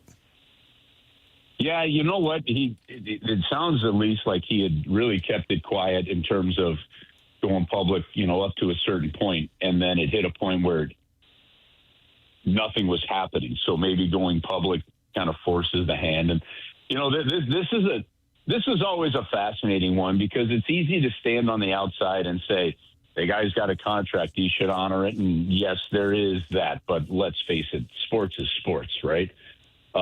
These contracts get moved, those kind of things. The question will be, is with him having a no movement clause right now, are the teams that he has given Winnipeg able to make a deal for him that Winnipeg feels is valuable? Or do you keep him for a year and say, look, it's not happening this year. Don't worry, we got 5 more years to try and trade you. And I think that he's got like a 10-team no-trade clause, or a 10-team group that he could get traded to. How that works internally for them, I think, is going to dictate this. But I'm convinced, guys, that once somebody really wants out, I don't know the value of keeping them with your franchise. I eventually see things getting to the point where it becomes it becomes a bit of a distraction. Let's face it. I mean, the Tarasenko one was for the Blues a little bit. It was always just kind of hanging there, right? And didn't have the kind of public legs that in the end that it would have had it been in Winnipeg, right? But again, I just think once, look at a different level, City has just gone through really with one, maybe 2 players in Hartl and Leuven, right? Once it's like, hey, should I be here? I think you got to move the guy. And now, I don't know that you're moving for nothing, obviously, but you like Detroit's in it right now with Dylan Larkin. But there's another aspect of this that's going on right now, and that's if you look at where players are being asked, they're being asked to go from places where, the winning hasn't been there. They're starting to slide. Things are starting to get a little bit, different for them, and it's putting pressure, I think, on front offices to make sure that you're turning things around. Probably a tough call for a player. Do I take the big contract and go to a team that's not going to win, or get a average contract and go for a team that does have a chance to win? Maybe it's not a hard call. I don't know. Well, you know what? With the players I've talked to along those lines with this topic, Doug, winning, every one of them says winning is important. I don't see somebody saying, I'm going to go take an 8-year contract with a team that is not doing well right now. And I think what we're going to see is more of that. Well, we're going to see lesser contracts anyway, because I think in just about 2 weeks, I don't remember if it was the 14th or whatever of September, that's the last opportunity for you to sign a player to an 8-year contract. It becomes 6 and 7 years rather than 7 and 8 years under the new CBA. So this is the thing about the cap. The money's going to be there. Players are going to obviously go get that, but there's only so many players that say, well, I want to go play in Miami right now. There's only so many players that are going to be able to say, I'm going to go play in Vegas right now. They're going to have to go somewhere, and I think it really is incumbent on every other team, and St. Louis included, to create a culture and an atmosphere that players want to come to. And I think St. Louis has it. I think they're building it again, and it'll be that. To me, winning is the one that fuels that fire more than anything. Chris Kerber with us here every Monday on 101 ESPN on TMA. Kerbs, we appreciate the time. Thank you so much, sir. Okay, guys, have an awesome week. You too. That's Chris Kerber with us on the Collier and Thompson phone lines, and you're welcome to call in at 314-974-0101. That is how you can call in, and you're also welcome to text in at 314-399-9646. And, of course, open up your YouTube app, type TMA STL, and now you are in the TMA STL YouTube channel with 306 friends like Gene Thomas, Snorting Ants, and Walrus King, who are all talking 80s prison window hand, and Jeremy Hodge and Big Illusion. You can join in the conversation as well. The program is presented to you by Brown and Crouppen, 314-222-2222, or go online at getbc.com. Terry Crouppen, Andy Crouppen, and Ed Herman, presenting sponsors of the Morning After. Brown and Crouppen at getbc.com, and they know when you get in an accident, money can be tight. That's why they answer all of your questions for free. They come to you for free. They are there for you for free. They don't get paid unless you get paid, and they're local. They've been committed to the St. Louis area since their founding here in 1979. If you are in need of a personal injury attorney, don't you want somebody who knows the local legal environment is here in St. Louis? That's Terry Crouppen. That's Andy Crouppen. That's Ed Herman. 314-222-2222, or go online at getbc.com. It's Brown and Crouppen, presenting sponsor of the Morning After on 101 ESPN and the TMA STL YouTube channel. Remember, the choice of a lawyer is an important decision and should not be based solely on advertisements. And Brown and Crouppen is our presenting sponsor. Let's see. Hey, Tim, Ladue public school boy has been hitting the booze and gambling a lot recently. Is it time to have a little chat? The fame seems to be getting to him. That's from the self-made stay-at-home Ladue mom. Do we need to have a sit-down? You feel you've let yourself go? Neither of those things are true. But I think you had a big weekend. I had a fun weekend, yeah. It was a good time. There you go. Jello shots are kind of a gateway booze. Yep, that's right. Next thing you know, it's really the hard stuff earlier and earlier. Yeah. Starts with the Jello shot. Okay, I'll reassess. That was our sit-down. Okay. We just had a sit-down. I feel like I'm doing fine. Need time away or anything to dry out? Maybe? You go to the lake this weekend? No, I didn't. Why'd you laugh?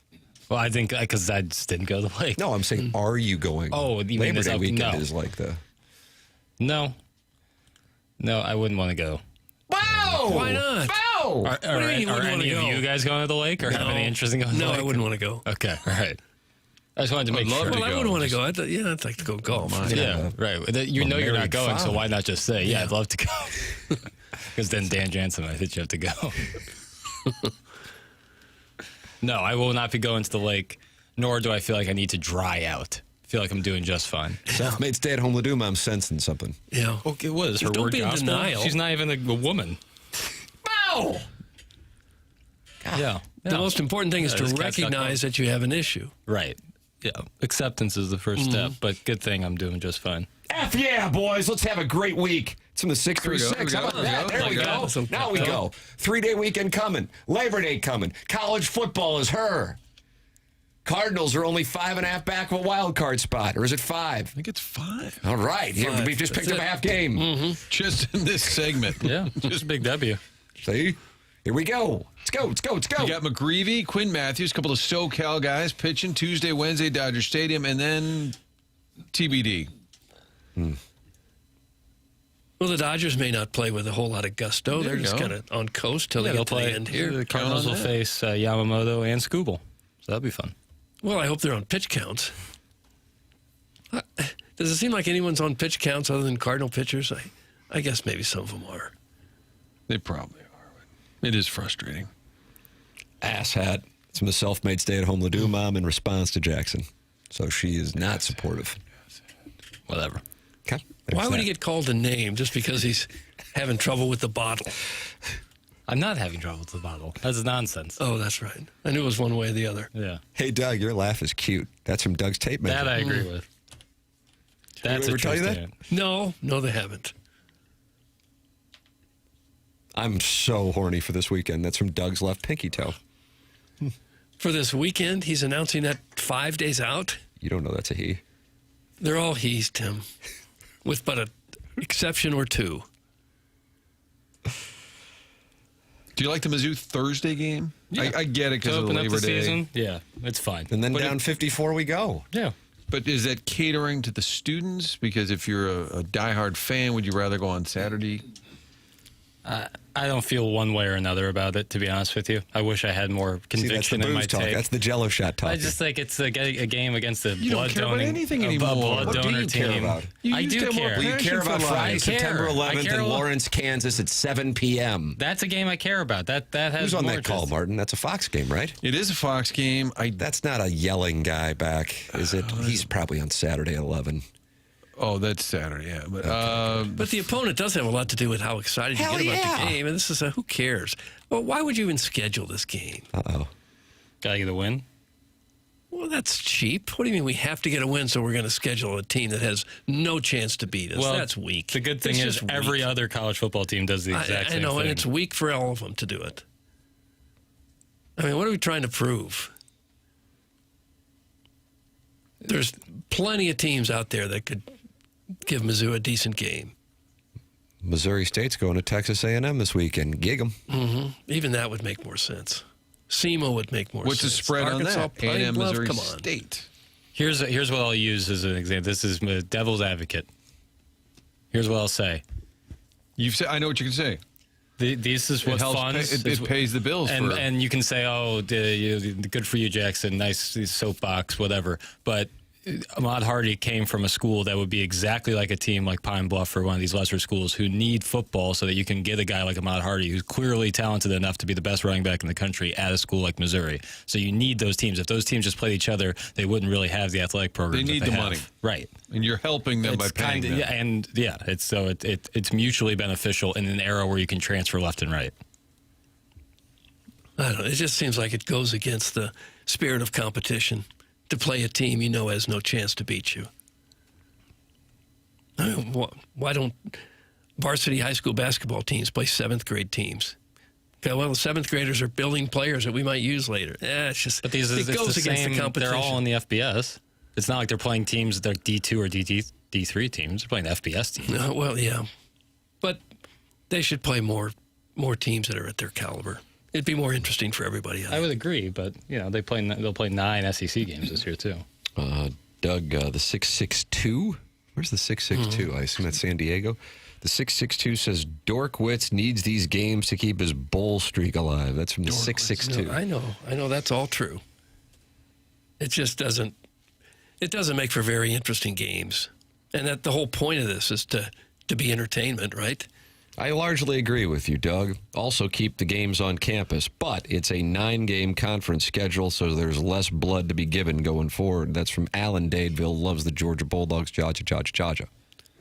Well, if you can't compete in the conference, and then you've got a whole other problem. 9 conference games, you want it in the conference, there's your conference schedule. I don't think that excuses playing teams that have literally no chance to beat you. You ever hear Appalachian State, Doug? That's from the Fenton Flirt. I've heard of them, yeah. Beat Michigan. Oh, great. 2007? I don't know the years, Tim. I think that's right. Mizzou, Kansas, Tim Brando and Devin Gardner. All right. On the call. Outstanding. That's a Brando's win. Real good. That's a nice win.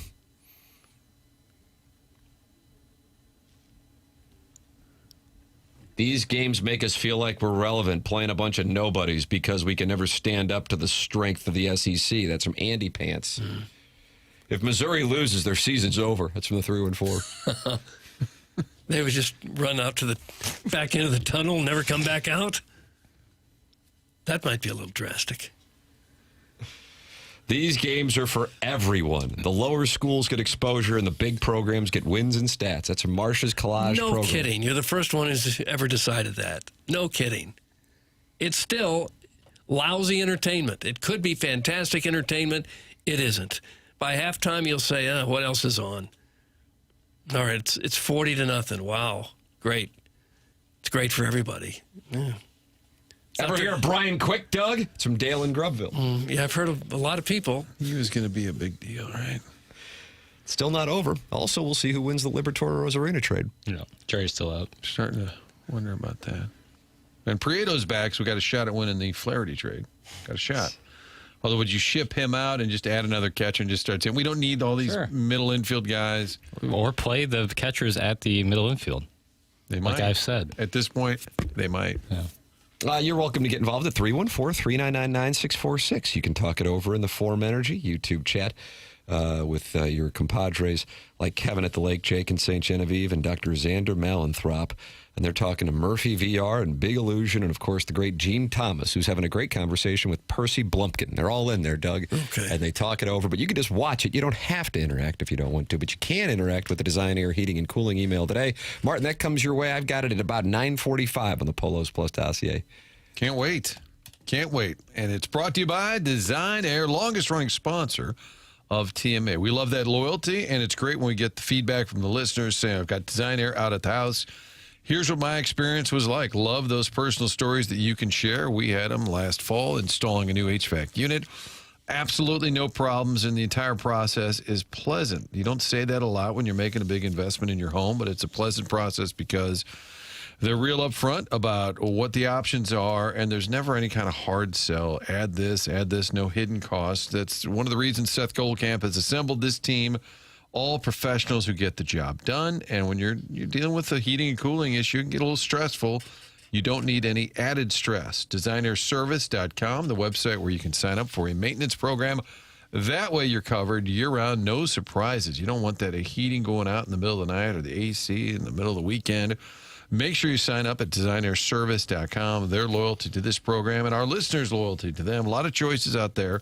For all your heating and cooling needs year-round, there is one place to go. That's DesignerService.com. Doug, I got caught doing the hanky-panky with a Northwestern Mutual intern who was a hard four. Everyone deserves a chance to play at a higher level. That's in the self-made state home Laduma. That's a good analogy. I don't know. I don't think it's a good analogy at all.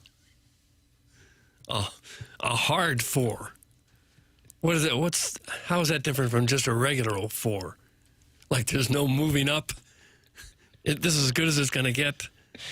Yeah, probably has some height limitations. Okay. Might be experiencing male pattern baldness. So what are you going to do about those? You can't do anything about those. That's a hard four. Right. Now, if you're bulky, you can lose the weight. Mm-hmm. But unless you join me on a 2-for-1 from the Lambert nonstop to China for that leg extension surgery I'm getting in the off season, you're stuck at 5'2". Yeah, that's a hard four. Mm-hmm. Northwestern Mutual or otherwise. Why did we need to know where he worked? Well, I think it adds legitimacy to the story because she knows you question her. That's right. It's not a woman at all. It's a guy.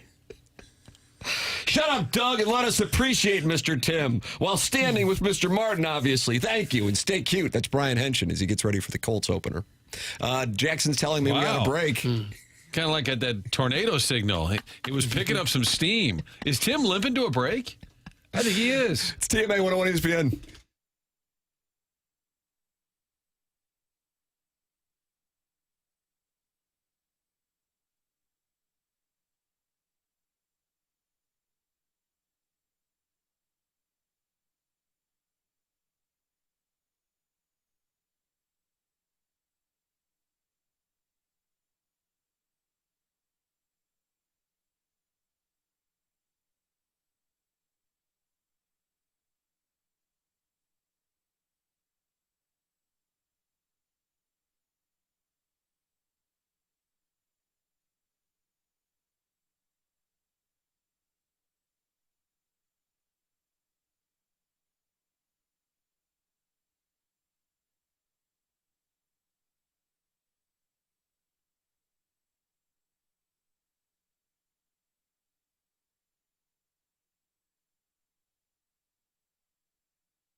think Alanis Morissette celebrating a birthday today? Oh, is that right? No.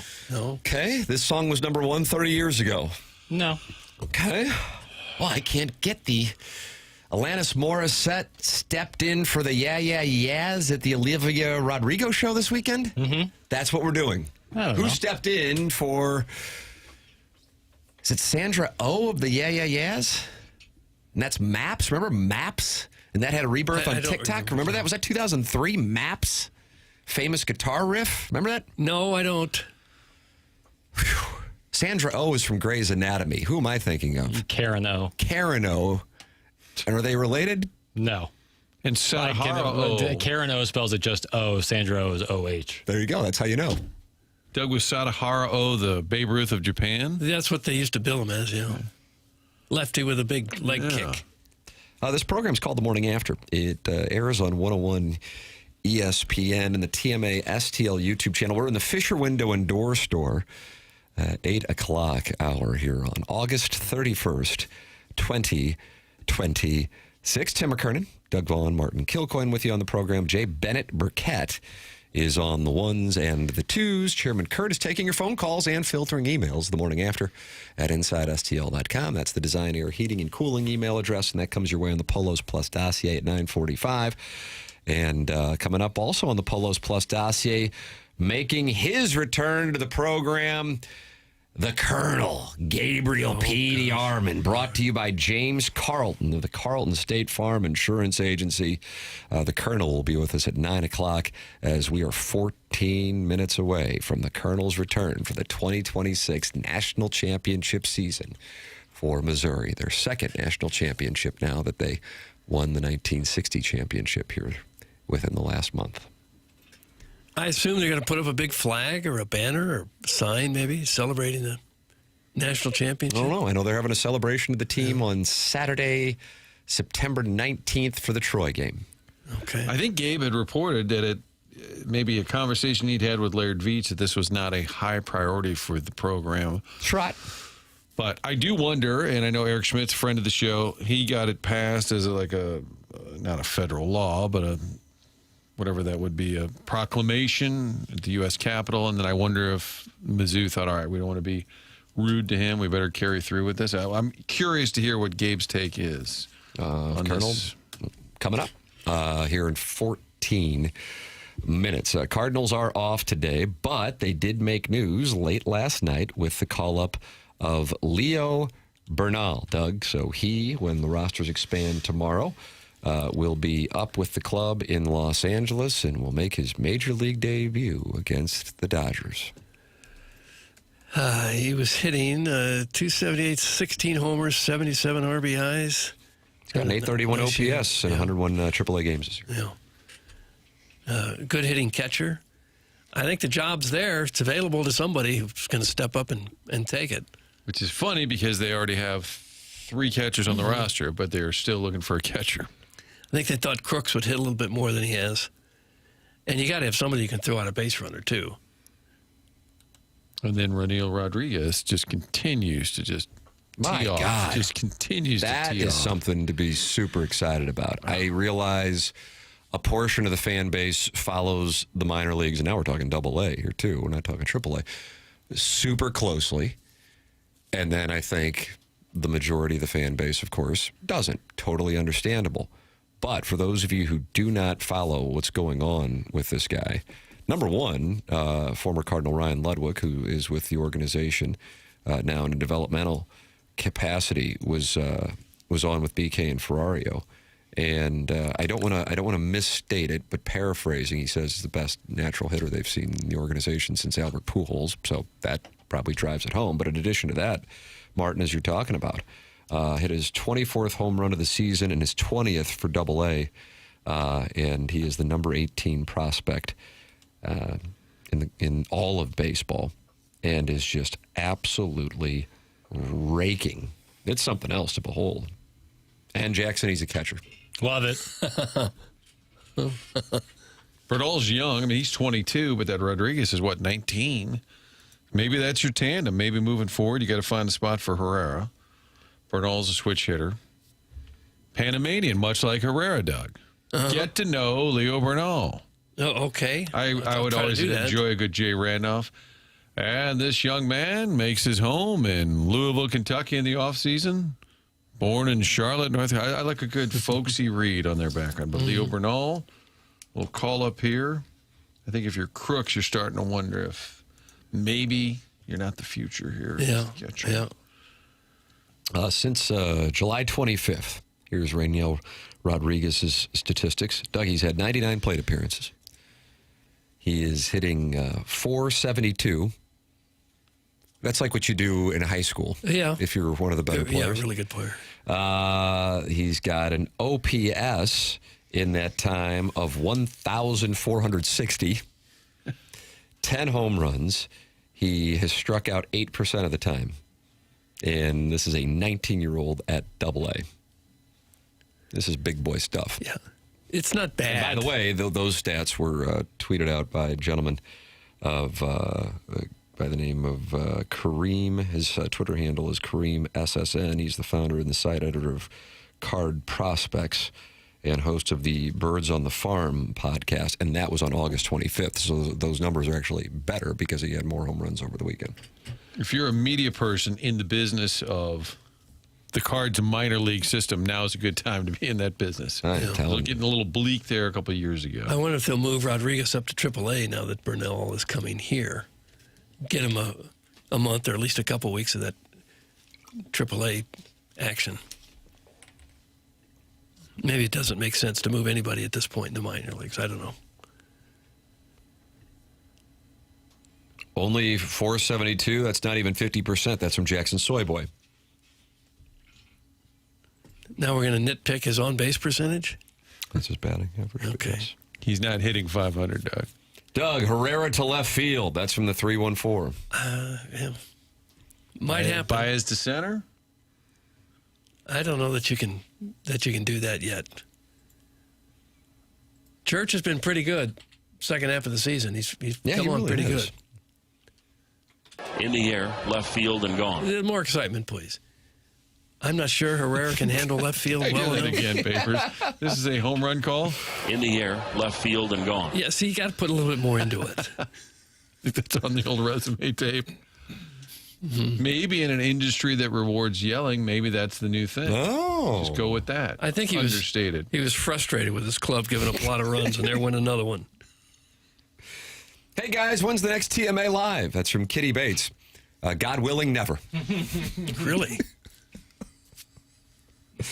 Doug, we're answering questions in the Form Energy YouTube chat because 308 friends are gathered. Form Energy, just like Michelob Ultra, an Anheuser-Busch product, and we recommend enjoying a Michelob Ultra with friends and family. 95 calories, 2.6 grams of carbohydrates. And then Doug and I, are you hooked on those Form Energy beef stick? Yeah, I like them. God, I like them a lot. Yeah. Papers, 18 grams of protein, 200 calories. That's now my lunch every day. Banana, water, protein shake, coffee in the morning. Form Energy, beef stick, barbecue flavor, or honey barbecue. Those are my go-tos for the record. For lunch. And some water. Don't you get hungry not eating more than that? Yeah, I'm fine. Because then I have dinner like I'm 95 years old at about 4:30 because I get up early for our show prep meetings. Okay. Now, do you get it? I tried to eat that early. Rewarding. I tried to eat that early at Miss Sherry's on Friday. I was going to go for one. Did you go? I went. It was already closed. The news report said, well, middle of September, it's gone. So we went, and it was closed that night. Like they had shut down the business? Yeah. Oh. Bunch of people looking in the windows. What? They're closed already? I had never been. Were you planning on putting on a real show at the Trough? Yeah. Mm-hmm. Shut down already. You stick around for the car show, the cruising? No, they don't do that every Friday night, thank God. What do you like more? Mizzou opening with Arkansas Pine Bluff or the car cruising? Mizzou opening with Arkansas Pine Bluff. Okay. Yeah. Hey, Jackson, great job on building the TMA app. The live stream works from 35,000 feet. 6 points for you. I did not build the TMA STL. That's from Steven Time. Steven Time has not apologized for the UNLV Memphis pick, though. Well, then I don't want to hear anything until that apology is issued. You can hear from Memphis coach Charles Huff, Doug. He went into UNLV on Saturday night and got himself a win for those Memphis Tigers. Beware the Memphis Tigers? And he explained the difference between his program and what we're seeing in college football right now. Doug, this is Charles Huff. All right. That we don't play music at practice. So if you want music, you're not going to play for me. So we get the kids who are worried about football and creating value for themselves. We don't do ice cream trucks. We don't do fun things. You know what's fun? That locker room right now is fun. You know what's fun? When these guys graduate and they get to walk across the state. That's fun. So no, we're not the and what I'm not saying that other programs that do that are not right. That's great. We have an opportunity for the next 6 months for some of these kids to change their life forever. So it is our job as coaches, adults, administrators, supporters to do everything we can. We spent a week and a half with Dr. Sherry Mai teaching these guys how to sleep. Why? Because this trip was important. So she taught us how to sleep. She taught us the value of sleep. She taught us what to do Monday, Tuesday, Wednesday, Thursday coming up. Our guys are on the plane with eye masks. Guys are on the plane with 30-minute timers on. Last night, we're staying up 30 minutes later because we're trying to do everything we can at the University of Memphis to help these guys be successful in life. And if that means we had to bring in a sleep doctor to help them sleep a little better because we were playing, it's 1 o'clock back home. Right? So if we had to do something to that minute of a detail to help these guys, it's what we have to do. And I think once they get here and they feel that love, I think they really embrace it. All right. He's no nonsense. Charles Huff. He was on Saban's staff a few years ago.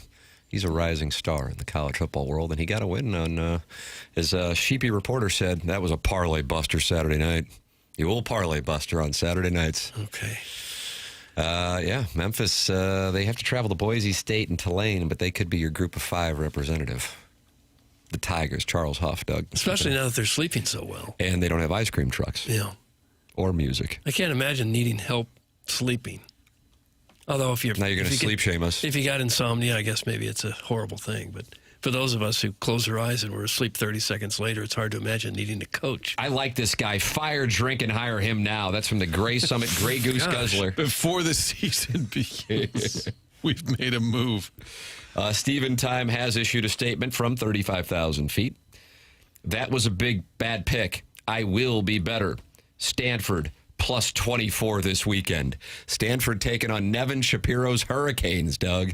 And he likes the Cardinal, who got a win against Hawaii on Saturday. Stephen Time, 0-1 this year, but he is liking the Cardinal of Stanford. Okay. He also says Huff knows ball. Teams that travel 2+ time zones and play a night game only cover 19% of the time the last 4 years. Okay. Well, visiting teams lose more often than not just to begin with. Yeah, and Charles Huff went to Las Vegas and won. Yeah. No music at practice. No ice cream. No ice cream, and we're learning to sleep. You know what's fun? Right in there. Right there, right now. I like ice cream trucks. Doug, I'll be swinging by the studio to come grab my Listener of the Month prize. Can I come by the studio and bring you the toy you left at my house? No. It's from the Crestwood Coyote. No, you keep that. No. You go ahead and you keep that. Crestwood Coyote, you can keep the toy. Mm-hmm. Colonel's going to join us coming up here in a matter of moments. He's brought to you by James Carlton of the Carlton State Farm Insurance Agency. The Colonel with us as college football season is getting underway. Here we go. Gabe DeArmond brought to you by James Carlton. He's next on the Polos Plus Dossier 101 ESPN.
living, which is called service. It is called service. Surrey is where I live. Doug, listen to this part. Surrey is where I live. Oh, Surrey is where I live. Surrey is a wonderful place. I live in the Durham. One thing we absolutely cannot change is Gabe's theme music. This is what the Colonel demands in his contract. Ladies and gentlemen, making his debut appearance of the 2026 National Championship college football season for your University of Missouri Tigers, even though we are in a state, in an area where people support a wide variety of teams, and many hate Missouri. Ladies and gentlemen, brought to you by James Carlton of the Carlton State Farm Insurance Agency from PowerMizzou.com. It's the Colonel, Gabriel P. DeArmond. Morning, Colonel. Do many hate them? Is that accurate? Yeah. Some of them post on Power Mizzou, too, don't they? Well, this is fair. Yeah. Colonel, fired up. I know, there's the appetizer that is this Thursday, but I've been reading your coverage, Cody's coverage. What would you say from camp is something that stands out to you as far as a development of note for area college football fans from Missouri? I mean, the truth is, I think this season has more unknowns to start the year than maybe any other one. Part of that is we just don't see all that much. But like Eli Drinkwitz has referenced it a couple times, and I think in an honest moment he would say, look, there's a lot I don't know about this team as we enter the season. I mean, they've got 54 new players. The quarterback has thrown, I don't know, somewhere around 100 passes in his career. The best player on the team, we don't know if or when he's going to play. The second best player on the team, we just found out isn't playing week one. So I think, and we're not going to know answers to this for at least a month, but if you want me to draw you the Pollyanna path to 10-2 and being in a playoff, I can do it. But I can draw you a path to 5-7 too. Have you seen much of Simmons at all? Do you get to peek in at practice? Do you see anything of him to see how he's doing? Not really him throwing against the defense, and that's, I know we've talked about it before, and I promise this isn't like whining, whatever, the rules are what they are, and they're not changing. But when you don't see it yourself, you just have to trust people that obviously are speaking with an agenda, and this is the time of year where every fan base says, oh, coach said this position is good and this position's ahead and of where he thought, and this guy's really doing well and blah, blah, blah, blah, blah. Well, yeah, but no coach ever stands up there and says, this guy, honestly, he's out of shape. This other guy, he's not as good as we thought. This position, we really wanted to add one more and we didn't. I mean, nobody stands there in August and tells you what the problems are. So it more than ever, you're going into week one and you just don't really know what you're going to get, because every team in the country right now is as big and as fast, as strong as they've ever been. They've got the best connection. They all are pulling in the same direction and all that. And then, I mean, the games start and somebody has to look like TCU looked this weekend. And what do we know about Caden Green as far as his injury? As of now, to me, it's not that big a deal. He missed a day or two in camp. But the biggest sign to me is he came out and did interviews on Saturday with the rest of the captains. If this would now, they said, look, he's not talking about injuries, so, like, don't ask, and whatever. Fine. I'm not trying to put the kid in a bad spot. But I don't think they let him come talk to us if they're all that concerned this is a long-term thing. I mean, he had a leg wrapped, I think, but, like, he wasn't in a boot. He wasn't on crutches, on a scooter, anything like that. If he misses the Kansas game, then we can start to talk about whether it's a big deal, but I'm not particularly concerned about it at this point. Assuming Hardy doesn't play for a while, what's the level of confidence that Jamal Roberts can play at least a similar level?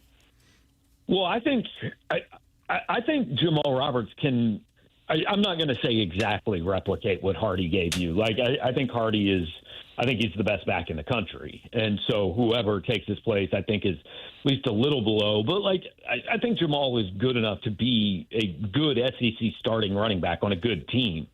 I think the concern really is, how do you replace what Jamal Roberts gave you last year? Because, yeah, Hardy had, 1650, but Jamal Roberts ran for 750, had 120 receiving, and scored 7 or 8 touchdowns. Like, do you have another guy that can do that? Because I don't think you can throw Jamal out there and say, yeah, we need you to get all the 120 carries you got last year, and then you also need to take the 240 Ahmad Hardy got. Like, you can't be giving the kid 30 carries a game. So I think it's like anything else. When you lose one guy, even if you have a replacement that's as good as him, well, his replacement is a step back. So the position as a whole is worse. And it is important, like, when Hardy plays. If he's in the lineup by Mississippi State, I'm not, I don't really think it has an impact on the season. If we're talking, Texas A&M and he hadn't played yet, then I think it's pretty clearly going to have an impact. Gabe DeArmond with us, and he'll be with us every Monday and Friday on TMA. Brought to you by James Carlton of the Carlton State Farm Insurance Agency. James is my insurance agent, and he is now Jackson's insurance agent, and Jamie Rivers and BK and Ferrario, and I recommend James to our listing audience. He's been my agent for 7 years. Not only can he save you money, but the customer service is truly second to none. 314-961-4800. Go online at carltoninsurance.net. Don't believe me. Check out the 500-plus 5-star reviews for James and his team. It's carltoninsurance.net, 314-961-4800. I want to have a conversation about Eli Drinkwitz, both with regard to the 2026 season and his presser this weekend that you wrote in detail about. And I don't know how many people saw this with it being the weekend, but he got fired up, and this was at the presser right while North Carolina and TCU were opening up at least the big-time college football portion of the season at 11 o'clock on Saturday. So, Gabe, I'll let you take it from here with what you saw and heard. Yeah, so I mean, literally that morning, Ross Dellinger had tweeted, the SEC is going to comply with all court rulings. And the implication of that tweet, and the way I took it, was the SEC's folding. They made all these threats 2 days ago, and they're folding, and everybody can play, and Mark Mitchell can transfer to Kentucky, and all of this and all of that. Well, that wasn't actually what it meant. That's the way it seemed like it was intended. What it actually meant was, yeah, there's some more hearings on this. In the interim, the SEC is going to do what the court said they have to do, which, when you think about it, yes, the SEC has to do that, right?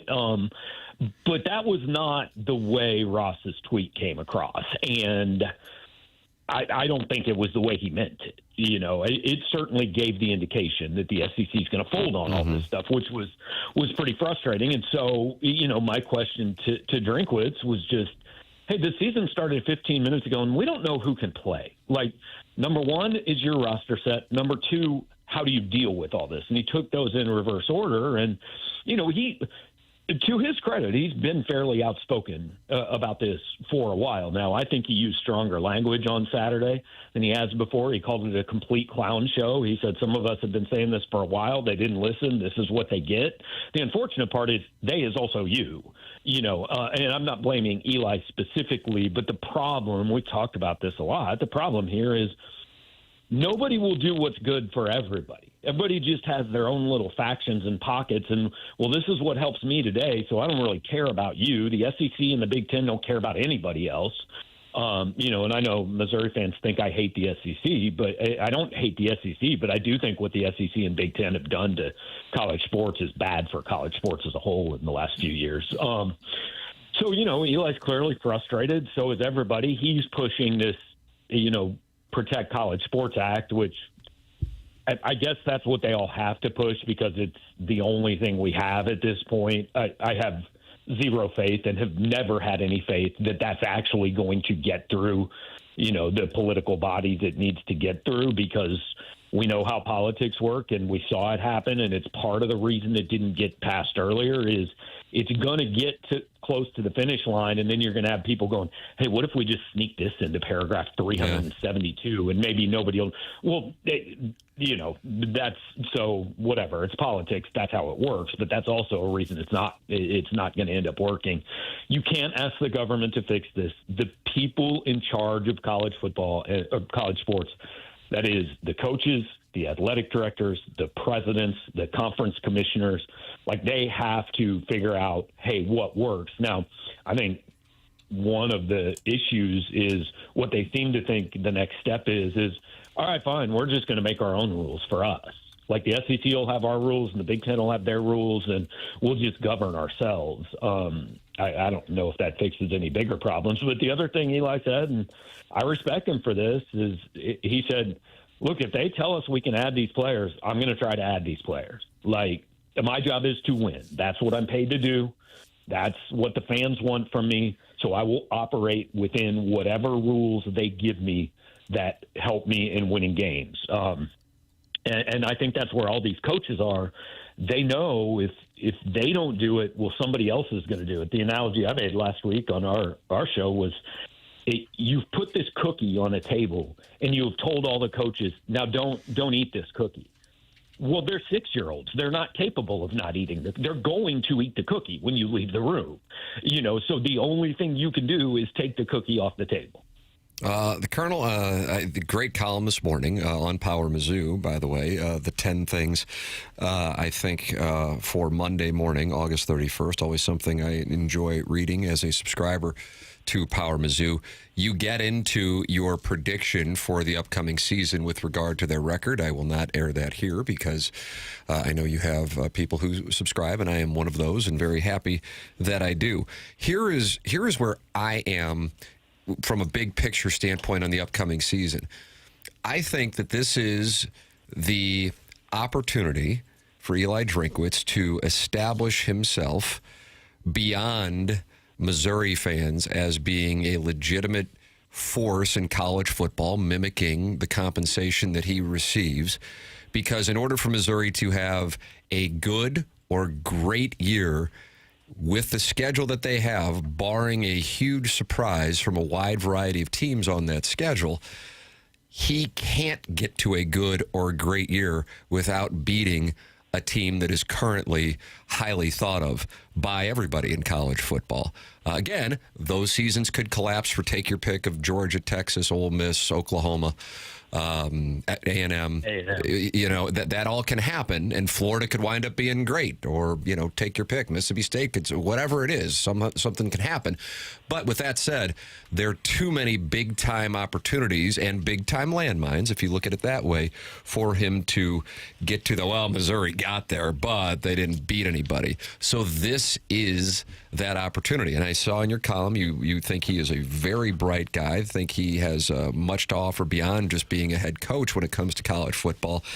But I think for a number of people, they don't necessarily believe that he has established himself by beating the best of the best, and there's no way to have a good year without doing it this year. So this is, he always talks about something to prove. This is the opportunity to do it. How do you see it?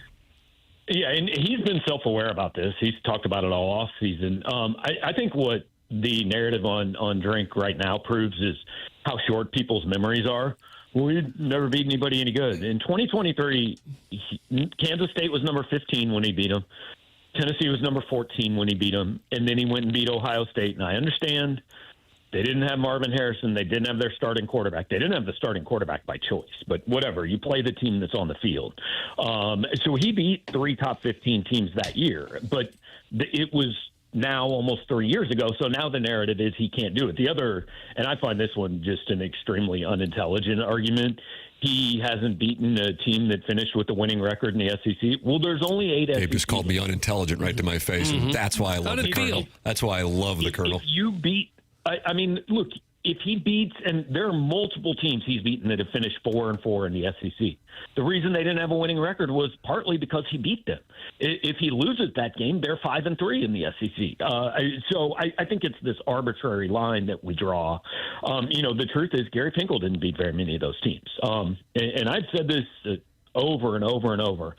In a power conference, you can get to 8 wins every year and very rarely actually have to beat a good team. Now, that's not true this year, but look at Missouri last year. They were 8-4 in the regular season. Their best win was bad Auburn, bad South Carolina. They didn't beat anybody any good all year, and they went 8-4. I think this is an establish the floor year for Drink. And I thought Gary Pinkel got this thing to a point where you went into the season saying, all right, we're going to win 8. Now, injuries, weird things could happen, and maybe we'll have one year where we don't. But, for the most part, we're going into seasons knowing we're going to go at least 8-4. And then we'll go take our chance in a bowl game. Sometime, if you go 8-4 every year, sometimes you're going 10-2. Maybe you'll go 11-1. So if Eli can go 8-4 this year, I think he's kind of established that that's what this program is. That's the minimum expectation, even in this really tough SEC with 9 games and all that. And understanding what your program is the very hardest thing to do as a sports fan. And most fans do not want to say out loud, hey, if we go 8-4, that's pretty damn good here. Mm-hmm. And especially with 9 games in the SEC, it is. Now, Missouri obviously recognizes it because they gave him a contract that gives him an extension if he goes 8-4 every single time. And I like it. I think it's smart. I mean, the fact is you are not Georgia or Alabama or Texas, one of these programs that should wake up on the doorstep of the college football playoff every year. You're going to have to pick and choose your spot. So if Eli can find a way to get to 8 this year, I think that tells me, hey, we know what the floor is. This is a solid program, and if you knock on the door enough, eventually you're going to get there. Now, I also don't look at this year where I think there's a very realistic shot that we're talking playoff in November. I think the schedule's too hard, and there are too many questions on the roster and all that. I would love to be wrong, but that's the way I look at it right now. Gabe DeArmond, he will be live at about, what do you think, 10 o'clock, 10:30 on Thursday night with the post-game show? No, nowhere near 10 o'clock. A minimum 11, probably closer to 11:15, because we were reminded this weekend games take 4 hours, and we have to go to the post-game, so probably 11:15, 11:30. Yeah, well, you'll be taking, you're going to be taking voicemails, no live calls? Correct. Come on, take them live. Take them live. Going some live. Absolute disaster. That's what we like. Yes. We're here for it. Look, Pine Bluff, Kansas, Troy, and Mississippi State as back-to-back-to-back-to-back night games to start the season. This is a crime against the media, and we've got to have a conversation about it. This is brutal. There you are right there. Yeah. It's the Colonel. He's with us every Monday and Friday during the college football season, brought to you by James Carlton. Colonel, appreciate the time, man. Thanks so much. All right, guys. Have a good one. There he is. That's Gabe DeArmond with us on Callier and Thompson phone lines. Colonel giving us his thoughts on the upcoming campaign. Doug, here we go. Fight Tiger. Beat Golden Lion. We forgot to ask him about his thoughts on the national championship team being honored. No, we'll get around to that. We'll have him on Friday. Oh, yeah. Okay, great. I'll write that down. Recap the Arkansas Pine Bluff game, ask about the championship, and talk uniforms. Yeah. Gold pants, Clear Eyes gold pants. When do they come out with the uniforms? Is that on Wednesday? There's a guy in the barn playing a guitar. Yeah, probably Thursday morning they'll reveal what the uniforms are. Barn. We got a break. It's TMA 101 ESPN.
This is Jackson with a Sports Center update. It's brought to you by Universal Windows Direct. Cardinals, Dodgers tomorrow evening. That's going to be a 9:10 p.m. first pitch with Mike McGreevy towing the slab for the Redbirds. That was another Sports Center update brought to you by Universal Windows Direct. You'll be saying, I love my windows.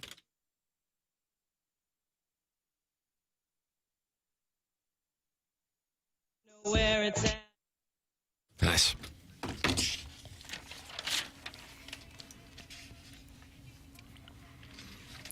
So good, man.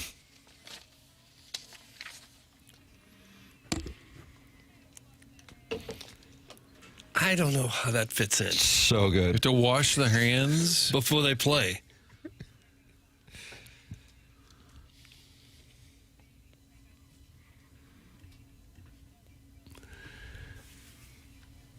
Weaves? So good. What are the odds you're playing the Dodgers and the two starting pitchers back-to-back are from the greater L.A. area and neither of them like the Dodgers? Isn't that kind of strange they grew up? Angel fans? McGreevy, Padres, Yeah, and Matthews, Angels. Yep. How about that? I asked Quinn, I said, you go to a lot of games with Dodgers? He goes, oh, man, traffic's really bad, so not really. I'm like, traffic's really bad. Oh, it's horrendous. I know it is, but you would think as a kid in that area, wouldn't you think you'd end up at a couple of Dodger games? Especially if you're a big enough baseball fan that you become a major league player. He said the Angels were only 20 minutes away. Conveniently located. Get involved on the program. What we welcome you to do is text in at 314-399-9646. It's your comfort service text inbox as we are in the Mark Hanna Evergreen Wealth Strategies 9 o'clock hour. Hey, guys, where can I view your show? That's from the 314. Doug, that's the TMA YouTube channel. Okay. TMA yeah, STL YouTube where you channel. go, Yeah. Come on in. I guess we're just taking questions. Questioning? Nurse? Gabe put it perfectly, and he's right. Mediocrity is the standard in Columbia. That's from Stephen Time from 35,000 feet. Well, I think they've been a little bit better than mediocre. They're above average. Nice. If you were handing out letter grades for the last 10 years or so, they'd be a B, B plus, wouldn't they? Let's see. So are we including the 2016 season? Rough. 17 rough. 18 rough. 19. Kelly Bryant. Incredibly rough. That led to a termination. 2020 beat LSU, and then Ed Orgeron was swiftly shown the door. 2021. After coaching the greatest team in college football history. 2021 rough. 2022 rough. 2023 awesome. Yeah. 2024 decent. 2025 decent. So I would say B minus or C plus. Okay. Last 10 years closer to C, but that's weighted anchored by the first 5 years of that decade. Now, you go back to the start of 2000, I would lift the grade. Would you agree with that? Yes. Now, even though I know you were a super young tyke. Yeah, if you did 04 to 14, that's a B plus A minus level right there. Yeah. Maybe even A. Because you have the 07 and the 13 teams in there, along 14. with 08, 10, and 14. And go back farther than that, 80s and 90s, there were a time we were receiving a failing grade. Right. Yes, that's correct. All of this has been agreed and approved. Doug, loofah, washcloth, or bare hands? That's Tad from Tennessee. For what? What's the job we're talking Always about? Always loofah, by the way. Doug, or guys, where can I find the After the Morning After with Iggy? Is that on YouTube? That's from Jake from State Farm. It is. 11 o'clock, and we'll be doing that today, Monday through Thursday. Jackson and I return with QFTA, the Tim McKernan Show podcast, at 12:15. So Jackson and I are going to do, what do you think, Papers? What do you think we're going to go on QFTA? Set the over-under. In terms of hours? That's right. Over-under, hour 45. That's probably a sweet spot. You might just collapse into the microphone. Yeah, all right. Sometimes I just start talking and Papers is over. The problem is I think he has to use the little wizard's room. Yeah, that's not... I've learned to control better. But your prostate is a harsh mistress. It was at the beginning when I wasn't used to it. But and now you've trained your prostate? Doing this for almost 6 years. Yeah, I can hold it. Well, that's a big boy. You're a little champion. I am. Clip that off. I am. Hey, guys, Cardinals playing 36 hours. Yeah, great update. Jackson, why don't you spend more time prepping for your SportsCenter updates and less time watching videos of Arthur Johnson shaving his chest? Oh. That's in the St. Charles Hermaphrodite. Is he posting videos of himself? Doug, he's got to be in his mid-40s now. He posts videos of himself. Why would he do that? And he was friends with Ricky Paulding? And they played with Wesley Stokes. Came out of that Detroit Rush. area. Mm-hmm. Yep. Good player. Always a good pipeline from Mizzou. Mm-hmm. But is at 46 years old shaving his chest and posting videos of it? Doesn't seem right. Would you watch video of anybody shaving their chest? I can't imagine who. Why would you take a video of it? I don't know. Doesn't seem like very interesting content. If Jackson cared about QFTA, he would get a catheter with a 28-foot tube down the hall to the closet toilet. Some Steven time from 35,000 feet. People would be walking by asking, what's this tube coming out of TNA? Don't touch that. Yeah. You can just get You're a doing bedpan. QTF. No. No. A bedpan wouldn't require a long tube. Or just going, I got a Gatorade bottle or something I could just put under the dais. Have you ever had to do that when you're driving? Not while I'm driving, no. There's always a rest area or something to pull over. I never get if you're on the highway, though, sometimes the rest area is a ways away. It's and you never gotta been go that so bad dire. you can't sit still. Never been that dire for me. Here's the definition of mediocrity. Mizzou's 63-63-1 in the SEC. That's from Pele Blanco. They had a tie?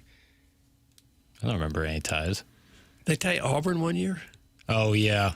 They did. Missed extra point? What's his name? Mevis? Nathaniel Pete dropped the ball at the 1 yard line when they were about to score, and then Mevis missed the That was a brutal game. I think that ended in a tie. The 2020. Chairman Kurt, am I out of my mind? When's the last time a college game has ended in a tie? They ended up losing that one by 3, I think. So I think they lost, right? Right. No. Like, there haven't been ties Lost in like 2 decades. overtime, 17-14. What are we all, boy whores? The hell are we doing here? Well, we would be if we could command a decent prize. I agree with you. Does Jackson still need a Sherpa for his South County pilgrimage? That's from Carlos Spicywiener. Could. You never know. You're going to need help to get through it. You get Just south of Tesson Ferry or something, you need a guiding hand. Just someone to show me the way. Okay. You cannot tie in modern college football, so I don't know. Whatever. Yeah, and that asinine statement was met with, yeah, I think it happened a couple years ago. What are we doing? I don't know. My brain's still not on. Regulation that's that Jello time shot tie. with a spoon? I don't know. Maybe it's staring down the barrel of possible 4-hour QFTA and changing text names for a week. And you got to do best of for Labor Day. Damn it. That was the one that got him right there, Martin. That got him. The best of got him. And you got to update the skeleton because they don't want Vinny Favorito in there? I have to update the skeleton every day of the week. Every single day of the year. It's like breathing on manual. Breathing on manual. Hey, moron! A college football game hasn't ended in a tie in over 30 years. That's some Harrison's brother master. So some furious jackass texts us in that definition of mediocrity text, and yet we catch the hell on it. I guess I did say I thought the game ended in a tie, but Yes, I did too. Don't be mad at us. I'm reading some of the updates for the new Mizzou Stadium with the renovations complete. You go to the hill. You guys like to sit on that hill. You got to have a ticket. No. Truman's Taxi will no longer be able to enter the building. Were you aware of this? Is it the little motorcycle he rides around in? What is it, a fire truck or something? Due to a reduced footprint around the field following the completion of the north end zone, Truman's Taxi will no longer enter the stadium. They will continue to lead the band from the band practice field to the stadium, Doug, and it'll be staged outside Gate 4E for your pictures. Okay. So if you'd like Truman's Taxi. Was that a big thing, Truman's Taxi? I'm just telling you, these are the updates. There's a lot of new technology in the building they're excited about, and there's also a new promotion sponsored by Champs Chicken. Fans are encouraged to build an atmosphere to force false starts by the opponent and then earn rewards. I'm going to need a little more rules. I'm going to need a little more information.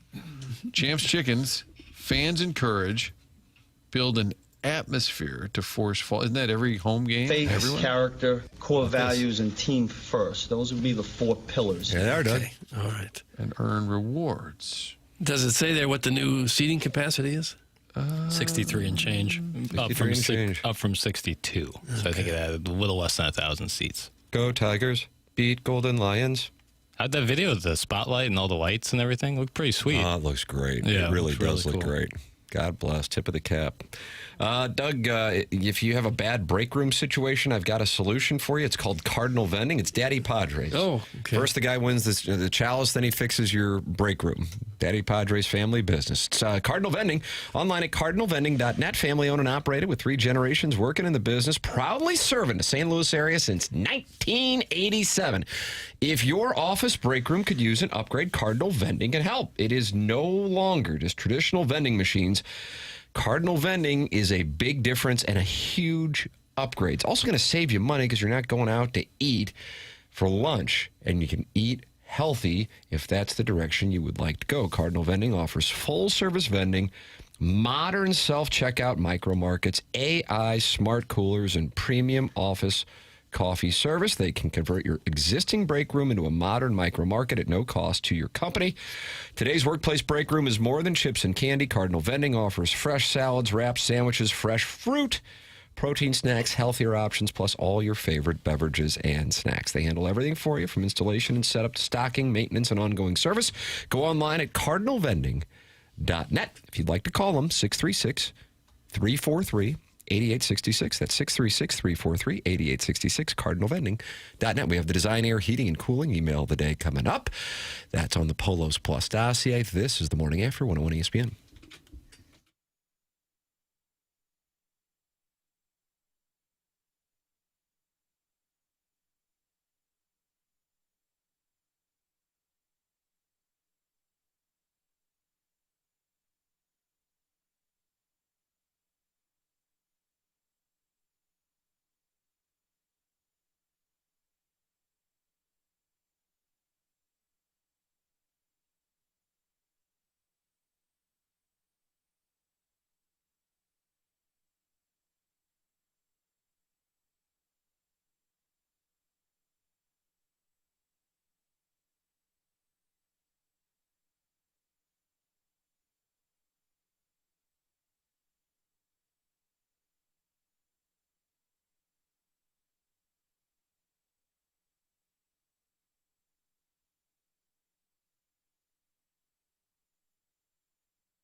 North End Zone.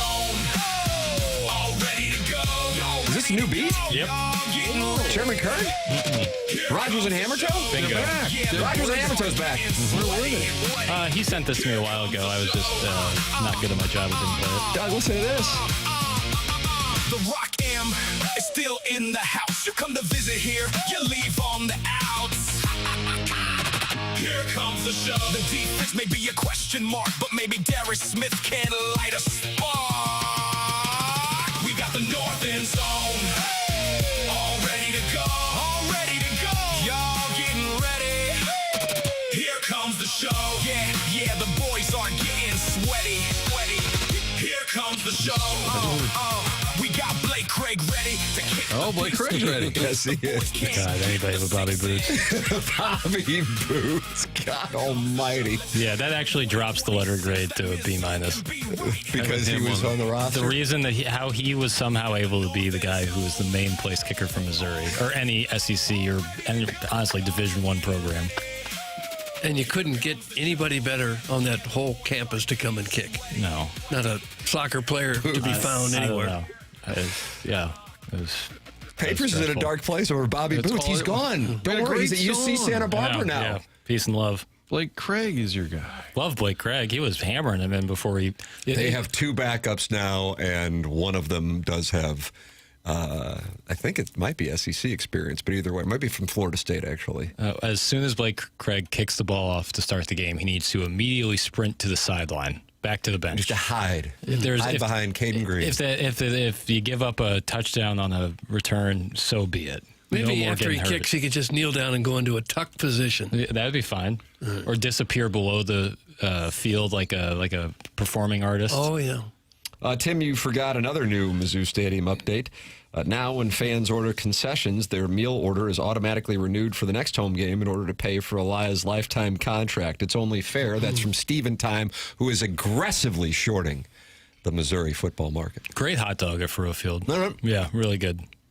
The Tiger Fan Zone returns. That's on Tiger Avenue, across from Tiger Avenue parking. Do you know where that is? Yes. You got a large screen TV, so you can watch. I lived on Tiger Avenue for 2 right, years. Look at you. True son. Oh, you are a true son. 901 Tiger Ave. I love that Design, Air, Heating, Cooling. I lived at 1316 Paris Road, and of course 500 South College, Doug, the Zai chapter, as you know. But 1316 College Road, or Paris Road, excuse me, right across from, is that a Phillips 66? Yeah, right there at like Paris, and right by Business Loop there. Yeah. But 9th and Broadway is underdeveloped, that corner. Apparently it's a ramen place. Once you mentioned that, people pointed it out. Someone told me it's now a ramen place, and I'm going to go try it. I like ramen. I hope Missouri wins 5 games this year. I'm trying to be positive here. That's from Little Jackie Papers, Rolling Papers. With the stadium, I still think they should do tiger stripe every game. That could be Mizzou's thing. I'm with you. If you have to put in new seats, you put in every other section is gold, black, gold, black, gold, black. Yeah. And you know how to dress. And I don't think anybody else does that nationwide for every game. Not consistently. It would be a cool thing, I think. I agree. And you are the Tigers, so a stripe is natural. Unfortunately, there are a lot of Tigers. But like Iowa does it, and it doesn't matter. Like, they're not, the Hawkeye is not striped. Right. Can one of you guys please tell whoever runs the board at Farout Field to get rid of Timmy Trumpet on 3rd down? That's from 3-1. Yeah, I hope they go with a new 3rd down song. I think it's time. How about the one from Rogers? Send that down. Yeah. What if they go like complete zag? Like Dido's Thank You. Something not exciting.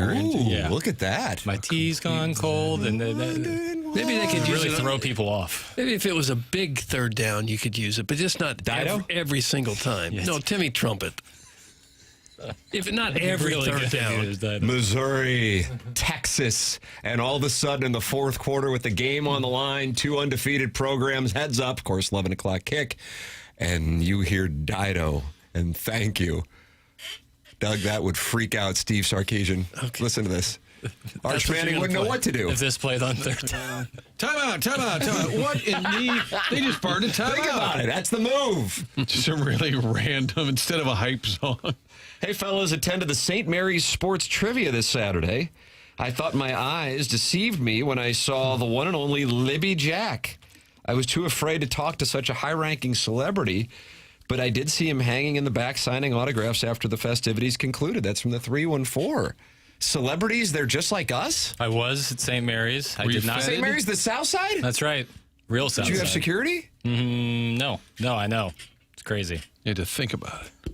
Well, I had some people who, if needed be, could step up. Private Citizen Pete. Him, amongst others. But yeah, went to St. Mary's. How'd you do in the sports trivia? Did you win it? Tied for 5th. Oh, did you? Yeah, tied for 5th. Then you're celebrating that. Very Mizzou of you. Feel pretty place, good. 5th place. Yeah, we're all right. We're pretty good. Can you guys hear? We got tripped up on this question. I'll ask the dais. Yep. Can you name the 4 starting pitchers in 2004 for your St. Louis baseball Cardinals who won 15 games? I can, but I am a little advanced, and it's not fair for me to participate. Tim has recused himself. Yep. Matty Moe. Yep. Chris Carpenter. Yep. Supon. Yep. Jason Marquis. Yes. Oh, okay. Martin's advanced. Yeah. I think we That tripped you boys up? But I you're think all the youngs. We put Woody Williams down. Woody Williams? Yeah.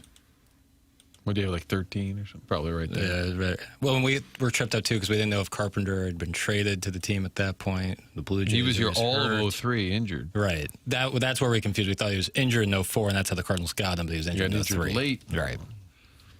Guys, they should play Tina E on third down. What about that, Doug? That would be sweet. With gold pants and the block M and Tina E on third downs, you'd be a season ticket holder.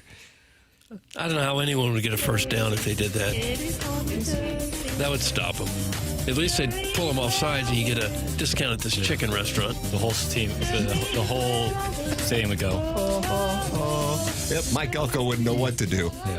11 o'clock. How loud can Tiger fans get for our friends at Champs? Looks like good chicken. I wonder if he's going to be playing that. That's my favorite thing, listening to the game when Mike knows the fans are listening.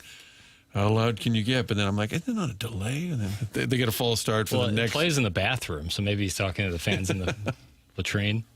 Tim, do you remember Cody's, that country bar with the mechanical bull in it? If you've just kept driving down Paris to that industrial park, you'd find it. Doug got some hard body. There wasn't any punctuation. Okay. So there's a bar in Columbia that had a mechanical bull? And apparently it was called Cody's. Decent odds. Wasn't there when I was there. Or if it was, I never went. I can see you hanging out there, Tim. With the cowboy hat, riding the bull. Regina's Cabaret was right there. Great spot. Tens, as far as the eye can see. So you had that. What time's that open? Club Vogue right there off Business Loop. Hey, guys, I saw Jackson at that trivia night, too. I tried to meet him, but was too distracted on his phone watching a video of Linus Kleza giving a massage to Wesley Stokes. Oh, is that right? So this guy walked past you and...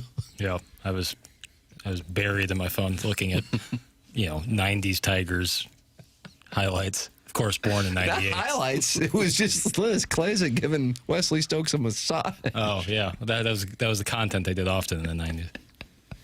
One day. We will have the Design Air Heating and Cooling email today coming up next. It's TMA 101 ESPN.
3rd and 9. Arch in the pocket. It would be one of the most unique traditions in all of college football. I would just love a coach just panicking, so freaked out, timeout.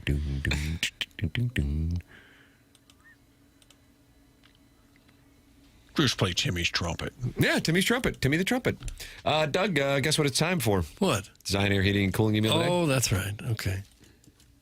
Tough segue for Papes because he was just doing some music. Got his music. Yeah, he was enjoying that third down music. Now, this is the last email of the day in the month of August, but also it's the last email of the day where somebody won't be competing in the month of September for a brand new garage door from Jason Gosrow and Schaefer Door Company.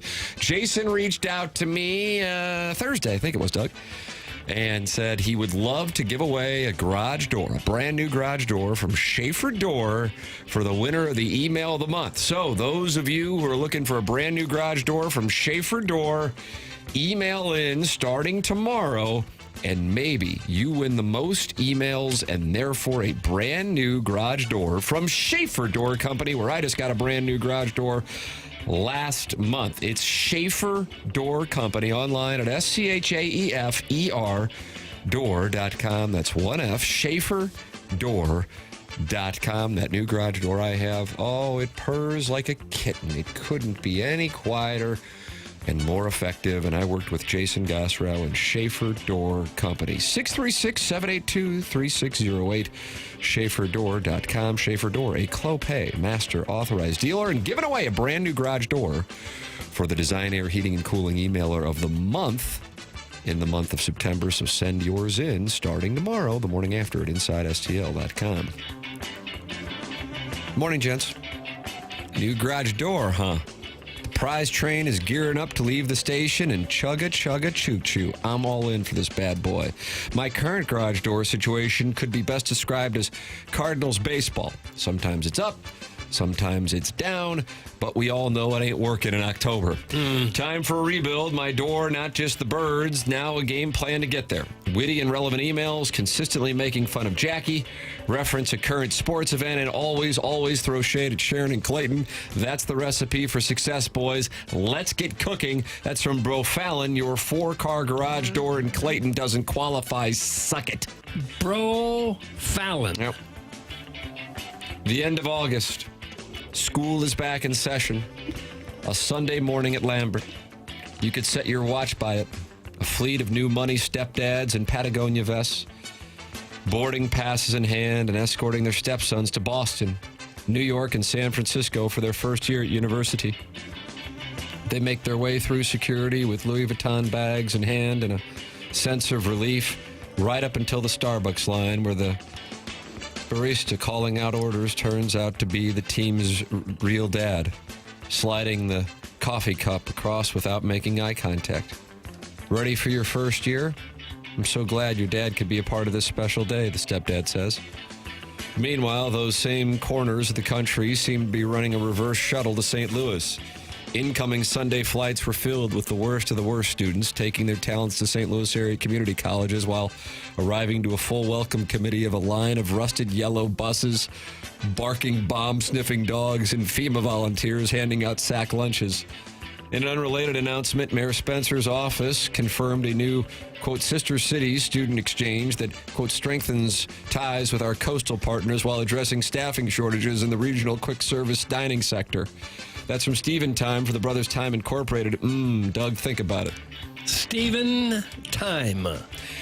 Is the Cardinal free fall out of the wild card race due to them sustaining critical injuries to an already thin roster, or is their recent slide due to them being nervous about covering the over on wins for Tim? While you ponder that question, let me leave you with these words of wisdom that will one day be etched into history at the Smithsonian. First of all, you don't have a mom because you're not married, so your kids don't have that mom that you're dating. Touch you later, Doug. That's from the Unknown DJ. Unknown DJ. And finally, here we go. Doug is half chubbed. No, who knows why? What? It's Mizzou game week. A 54-point spread is what the fans want to see. What the fans want to see. What the fans want to see. Doug, spell ICUP. He. I hope you giggled. My bad, I got distracted. Back to the zoo, a new stadium, a new opportunity. Caden Lee, Ahmad Hardy, Donovan Alugbade, 1-0 every week. Let's see if I can go 1-0 right now. Doug, me and you tonight, Texas Roadhouse at 6 p.m. sharp on Lindbergh after a sirloin and a mater? What? I don't know. I just read what's in the prompter. M-A-T-E-R? Got to proofread before you hit send. After a sirloin and a mater? Tater, probably. Well, heed back to my shed. Okay, that's enough. You've got to proofread before you hit send. We cannot read your gobbledygook. And something about cinnamon butter on the way out? Oh. It's from KV Naps. KV? Yeah, C-A-V-Y space N-A-P-S. KV Naps. I believe he's new. Real sharp-looking KV Naps. Is that what it is? Do you think they inverted a little bit of? Okay, all right. Okay. That's what we have for the Design Air Heating and Cooling email day. Tomorrow, I have a feeling, Doug, they're going to ratchet their games up because a brand new garage door from Schaefer Door Company and Jason Gassrow is going to be on the line for the winner of the Emailer of the Month. And it all starts tomorrow with the Design Air Heating and Cooling email of the day. Martin heading to onboarding. We'll announce the winner at 10:55. Then we do after the morning after. Doug looks forward to it every day, even though he says it hangs over him like the sword of Damocles. That's right. And then Jackson's sword of Damocles is the return of QFTA at 12:15 on the TMA YouTube channel. We're expecting about 4 hours of a QFTA. I think Ken's going to be in good spirits today. New week. No reason to be feuding with anyone or at odds with anyone. I think that's what you're going to experience. That's right. No. So that's coming your way at 11 o'clock on QFTA. Will be on the TMA STL YouTube channel, the Tim McKernan Show podcast. That's at 12:15. One thing I think you can count on is somebody creating a burner to go on the attack papers. That's a QFTA tradition. It's a staple. That is a staple. So that'll be at 12:15. Design Air Heating and Cooling, 10 o'clock hour coming your way. And Doug, a column has officially been written by College Football. Credible site, too, calling for a coach to be on the hot seat. Oh, for heaven's sakes. We'll tell you who, and it says 2 reasons why. Okay. So that's how it's already happening. He's on the hot seat before they play a game? No, they've played a game. Oh, and lost it. Yeah. Okay. So we'll have that for you coming up to TMA 101 Speed.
This is Jackson with a Sports Center update. That's brought to you by Saliga Heating and Cooling. The Cardinals are going to play some baseball tomorrow night. It's going to be at 9:10 p.m. It's going to be in Los Angeles, where Michael McGreevy will be on the mound doing some pitching. That's another Sports Center update brought to you by Saliga Heating and Cooling, a Daikin heating and air conditioning dealer.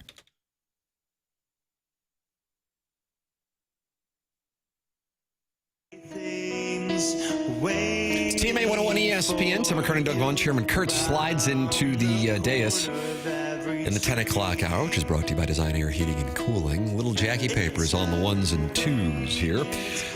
Doug, I've got a bet with Martin that by, what is the date, Papers? October 12th? That's correct. That an SEC coach will be terminated? Yep. And this column this morning in Yahoo Sports makes me feel good about it. The title of the article is why TCU's Sonny Dykes must be on the hot seat after brutal loss to North Carolina. Are they just desperate to write an article? They tell you have to write something that'll get some eyeballs. You're out of line.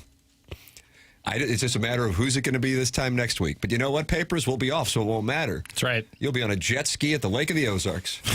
I love jet skiing. That's a fact. So you're going to have a big day then. I won't be at the Lake of the Ozarks this weekend. But then in 8 days, we'll be talking about somebody being on the hot seat who you would never see being on the hot seat. Sonny Dykes, of course, took TCU to the national championship game against Michigan, but the loss in Dublin has him on the hot seat, according to Yahoo Sports. TCU football absorbed the first upset of the 2026 college football season in falling to North Carolina. The loss to Bill Belichick and company comes 1 year after the Horned Frogs thrashed his Tar Heels. And now it looks like Sonny Dykes is sitting on the hotter seat compared to Belichick. Oh, gosh. One TCU alumnus is King 5 Seattle sports anchor Dusty Baker. And he believes that the temperature is hot for Dykes. But there are external factors that now force the belief that Dykes could get removed sooner than expected. Martin out at his Venmo with $20 now. You know what, Martin? I'm offering a buyout. $19.95. Oh, really? So I could save, what'd you say, 95 cents? That's right. Save a nickel? Okay. I just think it's the right thing to do. Something for him to consider, for sure. That's correct. The Horned Frogs traveled to Dublin, revoking the credentials of one beat reporter. Stephen Johnson from the Fort Worth Star-Telegram had his access removed. TCU's decision stemmed from the fallout behind former safety Jacob Fields getting kicked off the team for a locker room assault on a teammate. Oh, yeah. The assault victim, who is their star wide receiver, Doug, that's Dozie Ezukanma, later posted an Instagram video detailing the account which Johnson reported on. Then TCU revoked his credentials. Of course. Looks like both rose as major distractions for Dykes. Any column that has looks like and seemed, it's airtight, man. It's airtight. Looks like both rose as major distractions for Dykes and TCU. Many local and even national reporters took the side of Johnson. So that applied pressure on Dykes and TCU to reconsider their ban on the reporter. Both Fields' actions, followed by the treatment handed to the TCU beat reporter, carried into TCU's overseas road trip. Oh, I doubt that. You don't think the guys in the secondary were concerned about the credentials of the beat writer? Listen, when I may not even have known about it. When I watched TCU struggle to gain 3-4 yards of play against a brutally bad North Carolina defense, I thought to myself, as clearly TCU people did, someone in the media is going to have to pay for this. This is on the media. Well, there's a chance North Carolina's better than what they have been. I mean, Belichick does have a resume second to none. So having been there for a while now, there's a chance that he's turned that thing around. I think they'll have 3 wins this season. And I think you witnessed one of them in Dublin. I don't know. I think they're going to have 3 wins. I'd be surprised if they're still that bad. But this mess falls on Dykes' hands. The veteran head coach never did a thorough job of navigating through the distractions, and now TCU may have internal problems. God, this is good. This is an industry, Doug, that we need to get our kids into. This is former Reds manager Dusty Baker's article. This is when they tell you you have to write something. I don't really have much of a story. Figure it out. Cause some controversy. Stir it up. Dykes must get TCU to 9-3 to save his job. Oh, says who? Yahoo Sports. Okay. An 8-4 finish or worse may not guarantee jobs again. May not. Now, I don't know the circumstances at all, but they don't matter, and I'm going to tell you why. Yeah, that's fair. Dykes must get TCU to 9-3 to save his job. An 8-4 finish or worse may not guarantee. Now, it's also understood that it may guarantee. Sure. See, may not guarantee. So we're using may, which has any possibility of an outcome, and then we're using guarantee, which of course has only one possibility of an outcome, and we're putting them right there in the same sentence. Okay. And we're getting paid, albeit in poverty wages, right? But nonetheless, we're getting paid to do this. Only because by law your employer is required to give you at least minimum wage. May not guarantee job security here, especially with Dykes now dealing with new distractions. The new distractions, of course, featuring one of his best players being kicked off the team for assaulting his actual best player. And a media credential. Yeah, it's going to really keep him up at night that this guy got his media credential revoked. Now, was it wrong to revoke the credential? Yes. They could reverse that today and likely will move on. So all the reporter did was report what was already posted online somewhere? I believe that is the case, yes. Why do you hate our industry? The program is called The Morning After. It's presented by Brown and Crouppen. We are in the Stiefel studios. It is the 10 o'clock hour here on the program, and the program is grateful for the support of Dr. Brandon Pryor and 100 West Dental. That's 100westdental.com, online at 100westdental.com. They're on Manchester and Baldwin, right across from Mungadess, St. Louis Acura. Dr. Pryor, of course, can handle your dentistry, but now he can help you get your sleep back. He treats sleep apnea with custom oral appliances. That's an alternative to a CPAP, so no mask, no machine for the right candidates. If you think you might have a sleep issue or you've already been diagnosed, they'll do a complimentary consultation to see if it's a fit. At least go get checked, because bad sleep catches up with you. You're not performing at 100% if you're not sleeping right at work, in the gym, anywhere. And yeah, this is still the best place for veneers, implants, full smile rehab, the bigger dental work. Visit 100westdental.com. Go see Dr. Pryor. Book your complimentary sleep apnea consult online at 100westdental.com. The program's called TMA. It airs on 101 ESPN.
Doug, do you feel you're like at a high school dance when you hear this?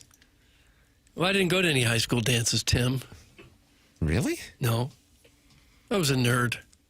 I didn't go to any dances. You go to prom? Really? No. I feel like this is the Lifetime Roofing lead. No, I couldn't have gotten a date if I had a fistful of pardons in a women's prison. This is a huge development. If we throw you an adult prom, would you go to kind of make up for it? Yeah, what about that? Yeah, maybe no, yeah. Papers, you stunned to hear this? I am. Doug's so likable. Probably, and that Lord knows handsome. Yeah. So true. Delish. Amen. No, the whole group I ran around with didn't go to dances. Really? I mean, no. Mm-mm. And that's because you were greasers. Oh, we were. So you were just... We were out fixing our cars. Yeah. Smoking cigarettes under the bleachers or Changing something. the oil, that kind of thing. Rotating tires. Yeah. Combing your hair. Guys, get to the YouTube chat now. It's a bloodbath in there. Apparently there's an Illinois-Missouri war going. Chairman, I know you're the patron saint. The bastard James Hahn says it's a bloodbath in the YouTube chat with Illini guy and Mizzou guy. That's from the bastard James Hahn. Chairman Kurt, what's going on? I had kind of taken a day sabbatical somebody from said it. pound sand. That's what I see from Snorting Ants. Don PP is active. Is he a Illini guy? Who's Mizzou guy? I don't know. I don't know either. Yeah. I'll go in What there are they and just take a look. trading insults? Isn't that what they always They're do? arguing whether or not they would want Eli Drinkwitz or Brett Bielema. Oh, okay. Yeah, someone said, or Scorsese said Bielema all day over drink. A lot of people talking about bleach. Well, maybe if you look at for the past 20 years, Mizzou being ranked in the top 10 for numerous weeks, Illinois not so much. I would not describe this as a bloodbath. This is guys in their homes. And just a little slap and tickle. Guys in their homes. Messaging each other on the platform. Going back to the YouTube chat, and we appreciate people engaging in the YouTube chat. But Forum Energy YouTube chat. It's like it's conversations that start in between the two of people. It's hard to track ultimately. Like whenever someone's like, "You gotta go take a look at the YouTube chat," it's like, relax. No, you don't. It's often not that big a deal. Hey, they have something in common. Two coaches will never win a national title. That's from Steven Time. Sharon in Clayton says, that's okay, Doug. The high school prom kings and queens typically turn into broke fats, just like most. Can't measure someone's life by years 9 through 12. Late bloomers rock. That's from Sharon in Clayton. Okay. I'll take that to heart. Thank you, Sharon. How'd it feel when you won prom king, Tim? You had to have won. Oh, boy. I had a 35-minute acceptance speech at an all-boys school. They have prom kings at an all-boys school? Why would you think we wouldn't? Gosh. And all the boys vote on which boy they like the most? That's what's going on there? Flip that off. What are you trying to say? How does that work? Is there a court? There was not a court. Yeah. No, there was not. But I can tell you, Doug, that in the yearbook, have you ever seen the St. Lucie High 1994 yearbook? No, I've never bothered to look at it, no. If for those of you in the audience, and I guess it's probably about 50% of the audience, has that at their disposal, there's a picture of me. Now, you won't recognize me because I have a full head of hair and I look like Quinn Snyder's Oh, do you really? job acceptance press conference. And I'm holding up, I think it's a 5. It might be a 20. I was bussing tables at Pietro's, so, $20 was the equivalent of $1 million at the time. And the text says to McKernan holding up winnings from a pre-prom poker game. And I want to set the record straight here on 101 ESPN on August 31st, 2026, that is not correct. Mm-hmm. I was holding up the money because two of the ladies had decided to start grinding on each other. And for most of us, that was the first time that we had seen that. And it was soft cow season. Season of the soft cow. Okay. And that's what I was encouraging and incentivizing with cash. There was no pre-prom poker game. And did they take the cash? Didn't take mine. But again, I was a busboy from South St. Louis at Pietro's driving my mom's 1992 Plymouth minivan. Forest Green, though. Yeah. But you were at least happy to have the car, right? I was happy to see what was going on in front of me. And I had never seen it before. And I remember mumbling, her skin is soft like yours. Oh, you Her didn't skin know is soft that. like yours. Oh, brother.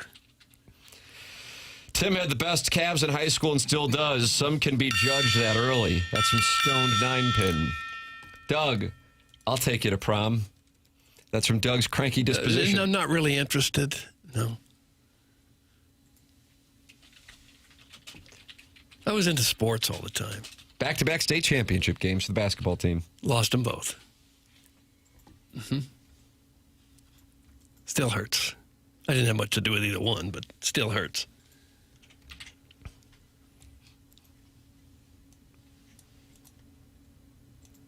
Well, we all have stories. And that's mine. Doug, the top dishes at Pietro's, veal parm. That's in the Queen of Hearts custodian, and that's in the Form Energy YouTube chat. So it looks like whatever was going on between Don Pepe and whoever the Mizzou guy was, they've calmed down. Now they're focused on the top dishes at Pietro's. Is it still open? Sure. You better believe it. It's open and expanding. The Eye of Aldi family, great. All right. Have you thought about getting a second gig there? I'm not going to announce that. I just recommend reading Dan Caesar's column in the Post-Dispatch for all my career updates. Okay. Hour by hour. I've never dined at Pietro's, but that'd be Why don't we interesting. go? That'd be great. This guy says Doug didn't go to prom because he got drafted into World War I. A great war. What was that film that they did like a one-camera shoot or something like that? It was 1917. Was that a good film? We were young, or we were soldiers. No, you're thinking of Pierre Jackson's documentary where they colorized a lot of the video from World War I, which is also fascinating. Yeah. 1917 is a Sam Mendes movie. That's right. In which it's all one continuous shot. Is it good or bad? It's cool to see. It's like a real can't get an achievement. answer, can I? Starts out really good, and it gets kind of crazy at the end. Yeah, Benedict Cumberbatch shows up, and you're like, where are we? Ultimately, it's fine. Like, it was good to watch in the moment, but I have no inkling to rewatch. Yeah. You know, I thought it started out really good. It's cool.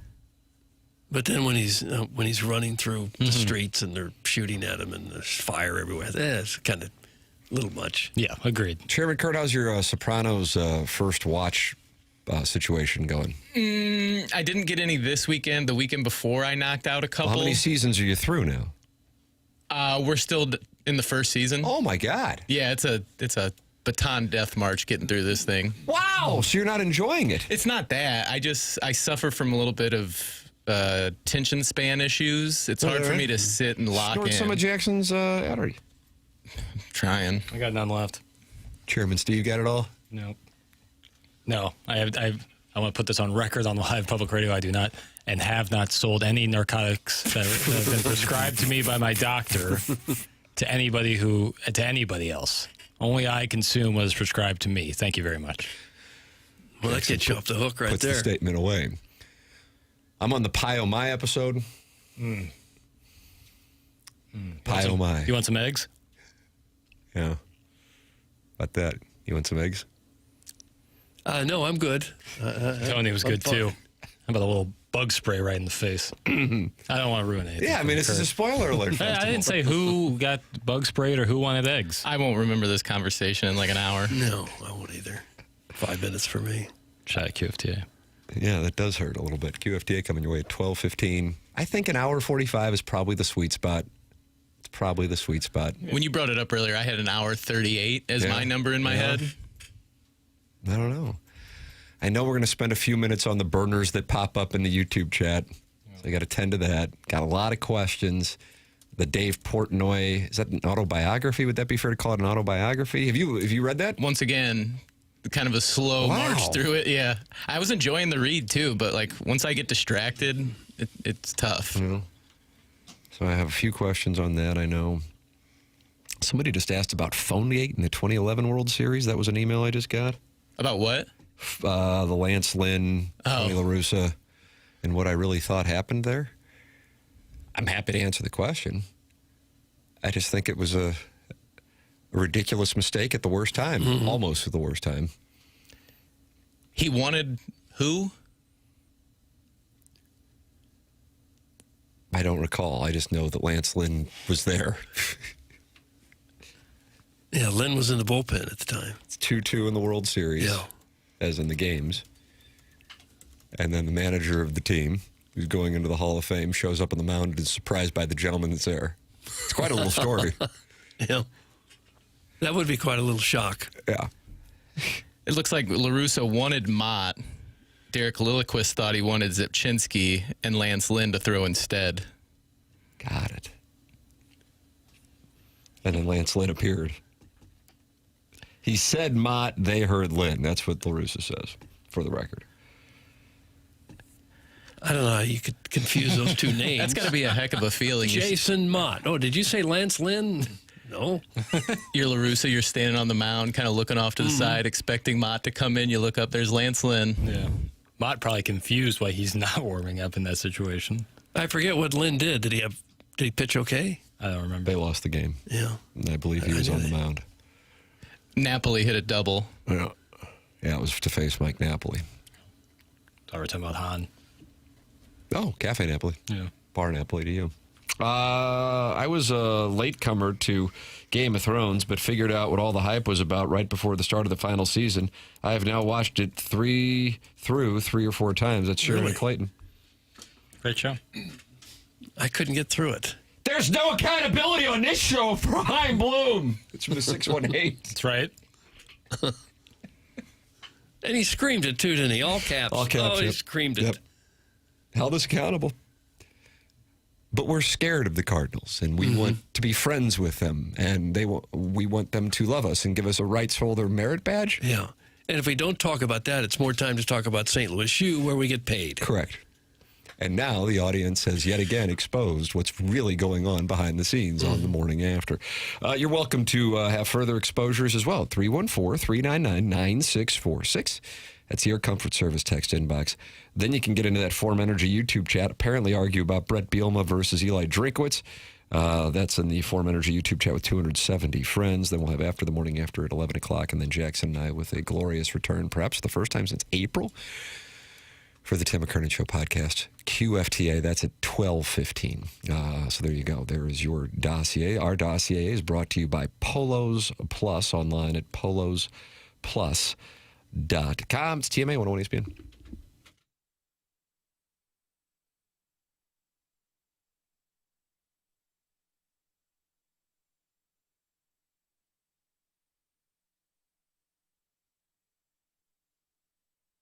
Michael's Flooring is online at igotfloored.com. Michael's has been family and locally owned for over 30 years. Michael takes great pride in helping and making sure his employees are happy and making a great living. Go online right now. You're going to get 3 samples free from Proximity Mills. Go to igotfloored.com. They have 3 locations to serve you in the St. Louis area, Creve Coeur, Garden Prairie, and in St. Peter's. The business continues to grow, even though they have been around for 3+ decades. Employees love working for Michael as they feel like family, and he makes sure they are taken care of. And this then rubs off to the families buying the product as they know they have the best interests of the buyers. It's Michael's Flooring in Creve Coeur, in Garden Prairie, and in St. Peter's. Come see why people are loving getting floored by Michael, and make sure you visit them online at igotfloored.com.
It's the Morning After 101 ESPN from the Stiefel Studios. Tim McKernan, Doug Vaughn, Chairman Kurt slides into the dais when Martin goes and deals with onboarding.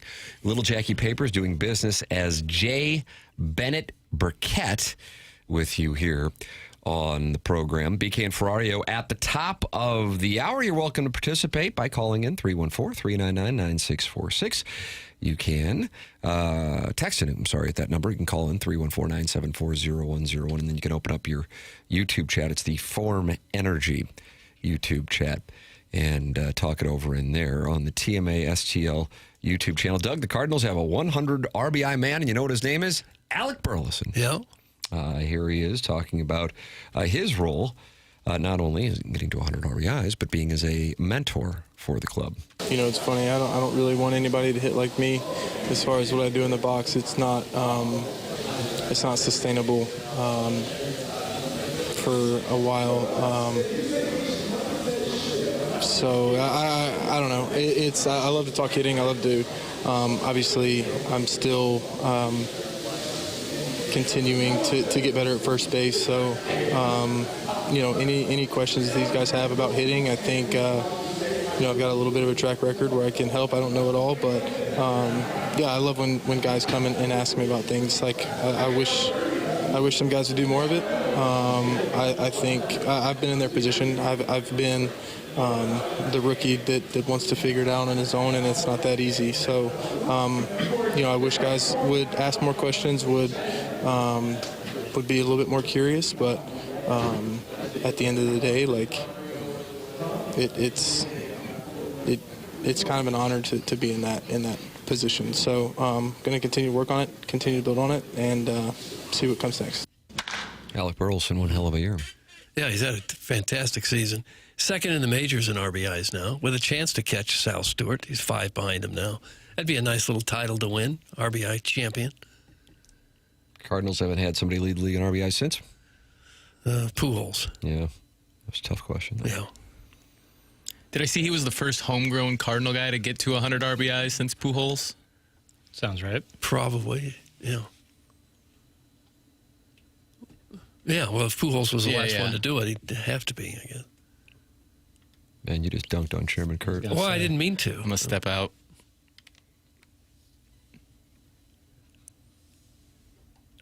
I don't know if he was expected to be a big star when he came up. I know, what is it, second-round draft pick, I think. He was always a hitter, but he really has developed into a really good all-around player defensively. Runs the bases okay, hits in the clutch. He's really turned into a first-rate player. Who's the next Cardinal to get to 100 RBIs? Not this year, but just in years to come. Well, you would hope Walker would start doing it on a regular basis. Or maybe one of these guys in the minor leagues hitting so well. Rainiel Rodriguez. Yeah. I'll throw this a brief aside, and there's nothing that can be done about it. Certainly well beyond all the people who would consider themselves fans of the game. But it really is a shame, from my standpoint, that a work stoppage is inevitable and the players will be locked out on December 1st.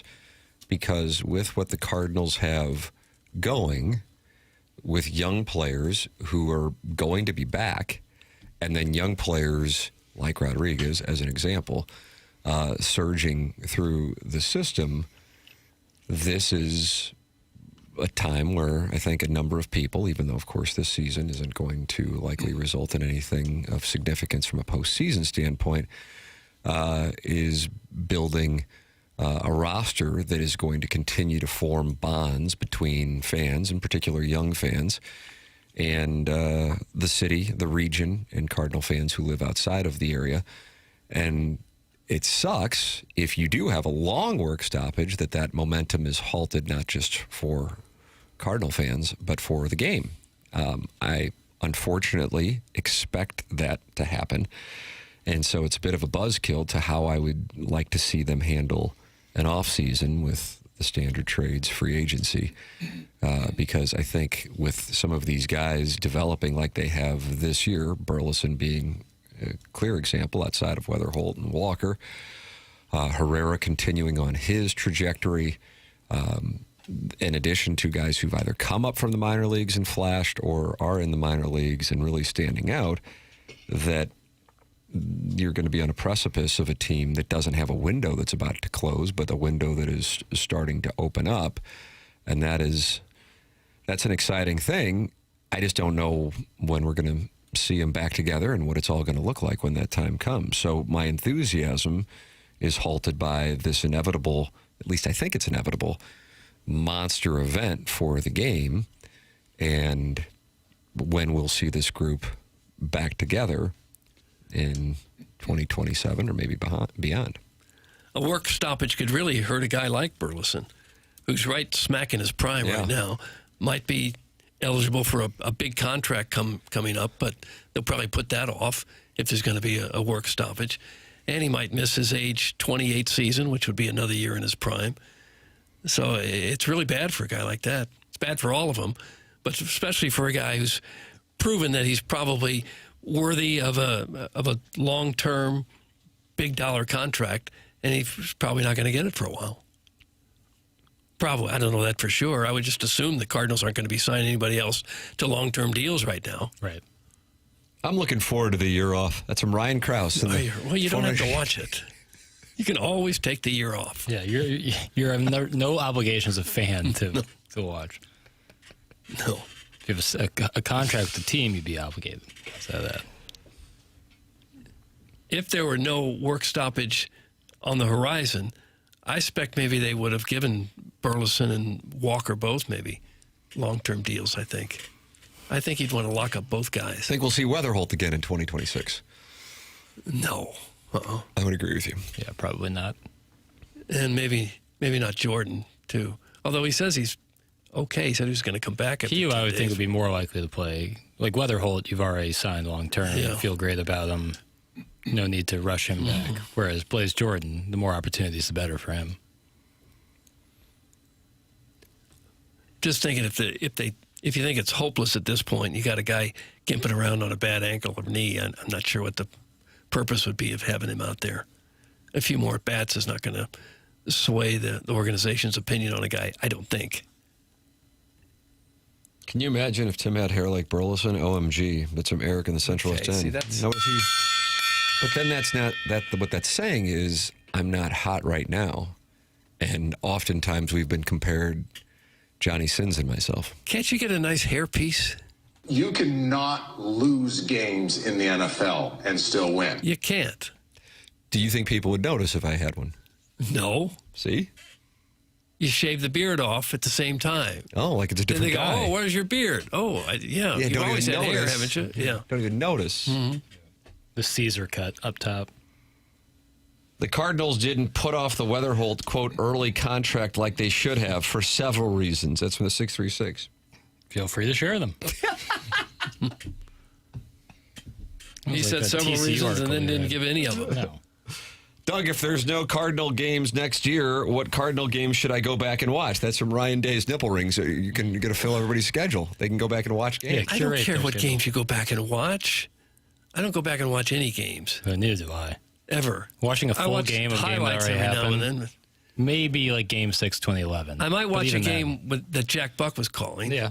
Good call. Watch this. On a home run by the Wizard. Yeah. What about some Keith Jackson college football games? Oh, I'd like that.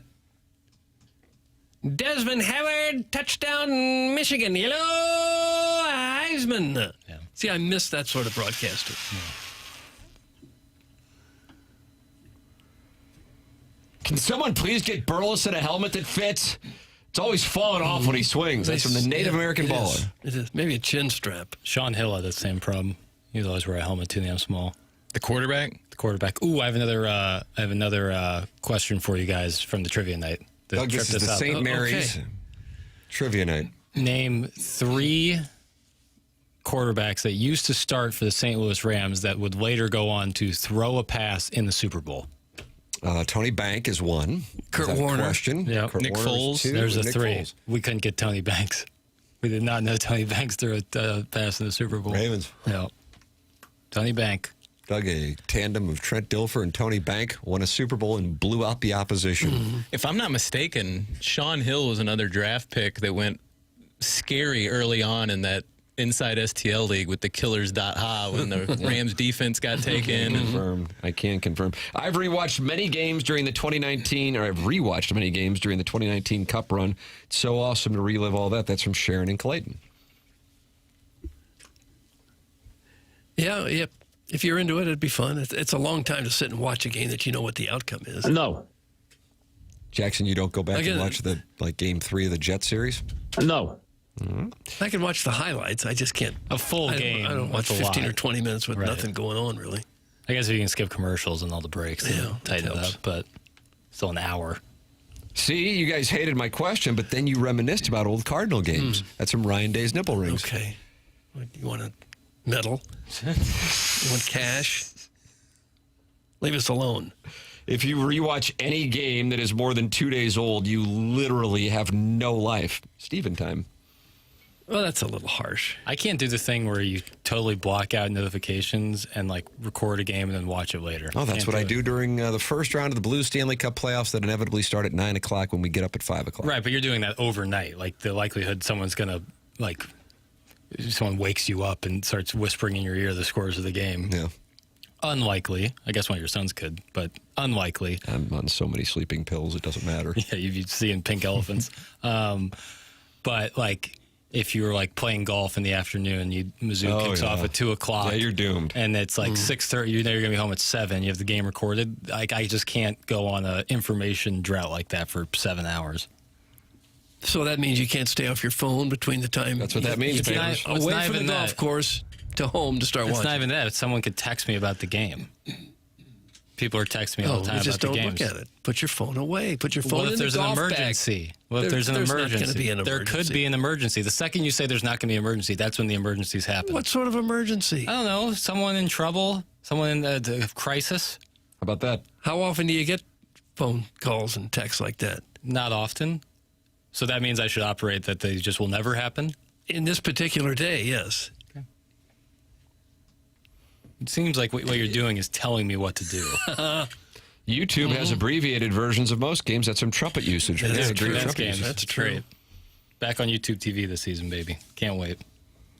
I'm sure Jackson would go back and watch NBA games that he knows the outcome to. It's from Ian LaPerriere. Rarely. Lappy. Sometimes Harvard Classic games that took place 20, 30 years ago, but that I've never seen in the first place. Sometimes I'll watch those. In the Harvard Classics, they do a good presentation of it and hear old broadcasts is kind of cool and the old styles they used to have. But to watch the entire game in its entirety, it's very rare, if ever. It is 10:46 in St. Louis. Time check brought to you by Clarkson Jewelers, an officially licensed Rolex jeweler. The program's called The Morning After. It airs on 101 ESPN.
This is Jackson with a SportsCenter update brought to you by Universal Windows Direct. Lionel Messi has announced on Instagram that he is retiring from international soccer. The Argentina legend will shut it down in terms of international Argentina play. That was another SportsCenter update brought to you by Universal Windows Direct. You'll be saying, I love my windows.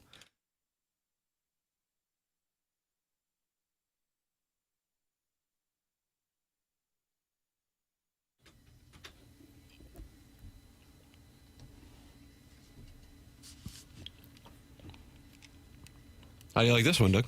That's okay.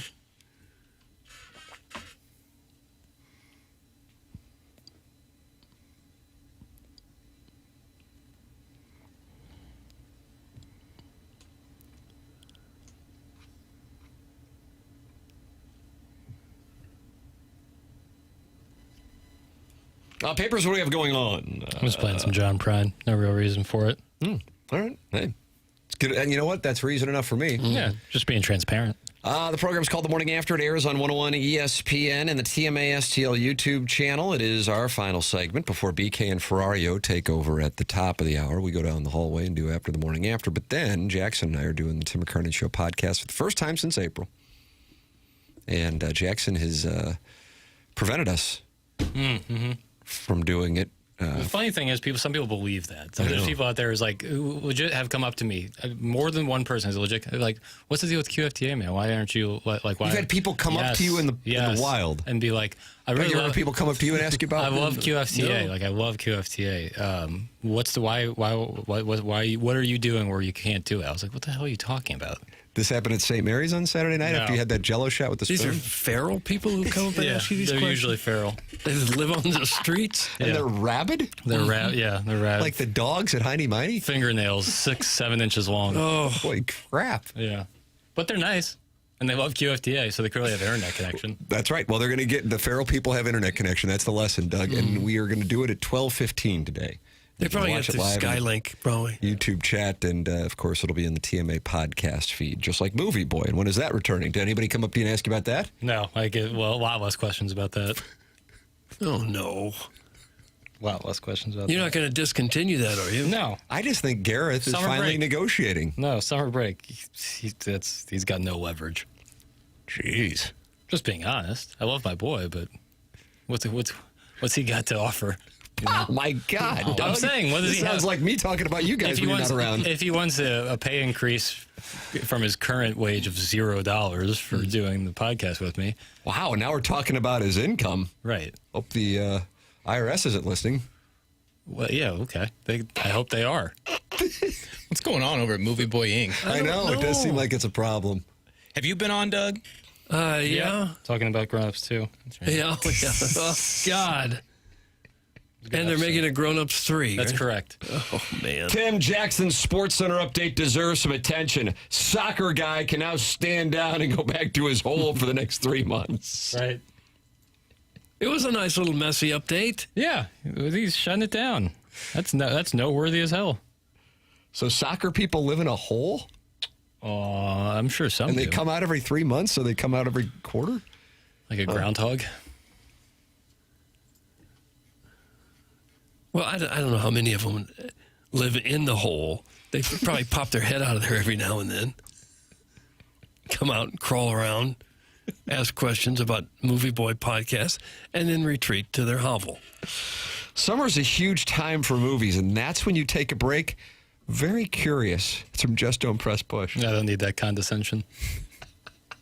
He's suggesting that maybe the term summer break is another way to say I'm tired of doing it. Well, I chose to start it, so I can choose when I want to stop it. Well, but people are still going to be highly upset because they've come to love the program. No, they didn't listen when I did it. Oh, oh, Doug! Now we're getting into the numbers on. They didn't care when I did it, and then when I stop it, they just have something to complain to me about. That's right. Boy, it's like I've seen this play happen before. Have you seen a good film lately? Yes. What was it? This movie, The Invite, really good. I guess it's now on streaming. It's been that's out with for Seth Rogen. Seth Rogen, Olivia Wilde. And it's about wife swapping. Yeah. How about that, Doug? It's really funny. It's been a great summer for movies. Huge box office numbers. It's a great summer for wife swapping. And wife swapping, yeah. Spider-Man's going to be like the second or third biggest movie ever. And that's the second or third, wife swapping film of all time? No. I think The Invite might hit the crest for wife swapping movies. But Ice Storm. I like Ice Storm. Wife swapping? Yeah. You have a genre, Key don't Party. you? That's a key party. Poor Elijah Wood.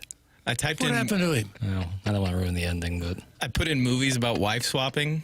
I haven't heard of any of these. Have you heard of Palm Swings? Palm Swings. no. Are these movies put out by major studios or websites that start with X? What about Swinging Safari? Yeah, again, sounds like a website where you need an ad blocker. I wouldn't know, but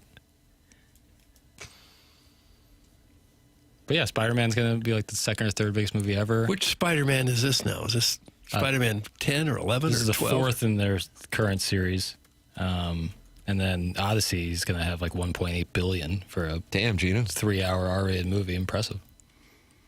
So a huge summer for the box office. I guess so. And that's what the texture's point is. It's a huge summer For for sure. the box office. Understood. And then Movie Boy. I did an Odyssey episode. It's like if Gabe goes, I'm going to take September through December off. Yeah. Didn't he go to a golf tournament in September one year? That's correct. Okay. So I'm just just feels like you're following the DeArmond model. Feels like you're kind of kicking dirt in the face of those people that live and die by your podcast. Yeah, where I record on Zoom for 45 minutes with my South African buddy who lives in Chicago.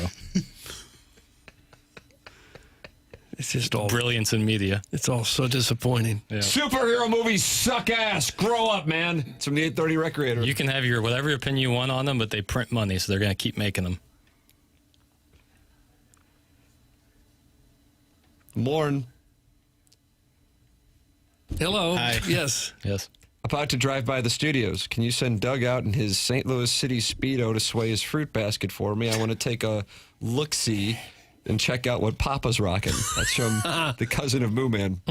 So you'd be there on the Olive Boulevard just shaking it up? Yeah, I can be there about 12:05. One of or those so. cardboard arrows, like you're trying to get somebody to come to your.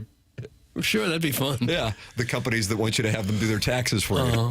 Those are the ones that the government respects. You think that has ever gotten someone to go get their taxes done? No. Because the Statue of Liberty is out there pointing them into the building? I don't get the idea behind that. I don't either. It must work, I guess, because they do it a lot. Yeah, I know. Doug, I watched that Sarah Marshall movie for the first time last night. Had some trumpet usage. My number one, my George Washington. Fantastic movie. What's the name of it? Forgetting Sarah Marshall. Yeah. Jason Segel and What's that Mila about? Kunis. Jason Segel Great gets, Kristen Bell's in it, Doug. Yeah, gets broken up with. Coxitch. They have a Yeah. Him and his girlfriend had a trip booked to Hawaii, so Jason Segel takes it and goes alone. Mila Kunis is the receptionist at the hotel. They start a budding romance, but oh no, his ex, Kristen Bell, shows up with a new boyfriend, Russell Brand. Oh, no. And now I don't like your condescension. What do you mean? I'm explaining the plot of the film succinctly. The tone, though. What do you mean? All right, maybe I misheard you. Yeah, Sorry. I think you did. It's one of my favorite movies. I love that film. I Paul stand down. Rudd Sorry. plays Kuno. Forgetting Sarah Marshall is criminally underrated. It's from the 314. I don't know. That's a criminal offense. It's a criminal offense if you don't do business with Tommy Cebulka and Brian Grigg at VIP Auto Accessories. VIP Auto Accessories expanding their fleet maintenance department. VIP offers full-service fleet maintenance and repair. Anything from a simple oil change to full engine repair and anything in between. Employ ASE-certified mechanics and can provide pickup and delivery of your units to limit downtime. That's right. Pickup and delivery of your units to limit downtime. VIP works with all the major fleet management companies. Fleet management and repair is just another in-house service VIP offers to make them a true one-stop shop for all your commercial vehicle upfit needs. Ask for Tommy Cebulka, and for all your aftermarket vehicle accessories needs, ask for Brian Grigg. Tell him TMA sent you. It's VIPAutoAccessories.com. Jackson, do you have the winner of the Designer Heating and Cooling email today? I sure do. The winner today, the final day before the Schaefer Door Company Garage Door Prize begins, is Bro Fallon. Bro Fallon has won. Tomorrow, the winner gets a point in the Design Air Heating and Cooling Email of the Month standings. And the winner of the most points at the end of September wins a brand new garage door from Schaefer Door Company. Send your emails in the morning after at InsideSTL.com. We're going to head down the hallway and do After the Morning After. Then Jackson and I are doing QFTA at 12:15. It's all on the TMA STL YouTube channel. BK and Ferrari are coming up next right here on 101 ESPN. For Jackson, Bennett, Burkett, for Chairman Kurt, for Martin Kilcoyne, for my brother Kevin, for Douglas Elvin Vaughn, and Tim McKernan, this has been The Morning After, presented to you by Brown & Crouppen from the Stiefel Studios on 101 ESPN and the TMA STL YouTube channel.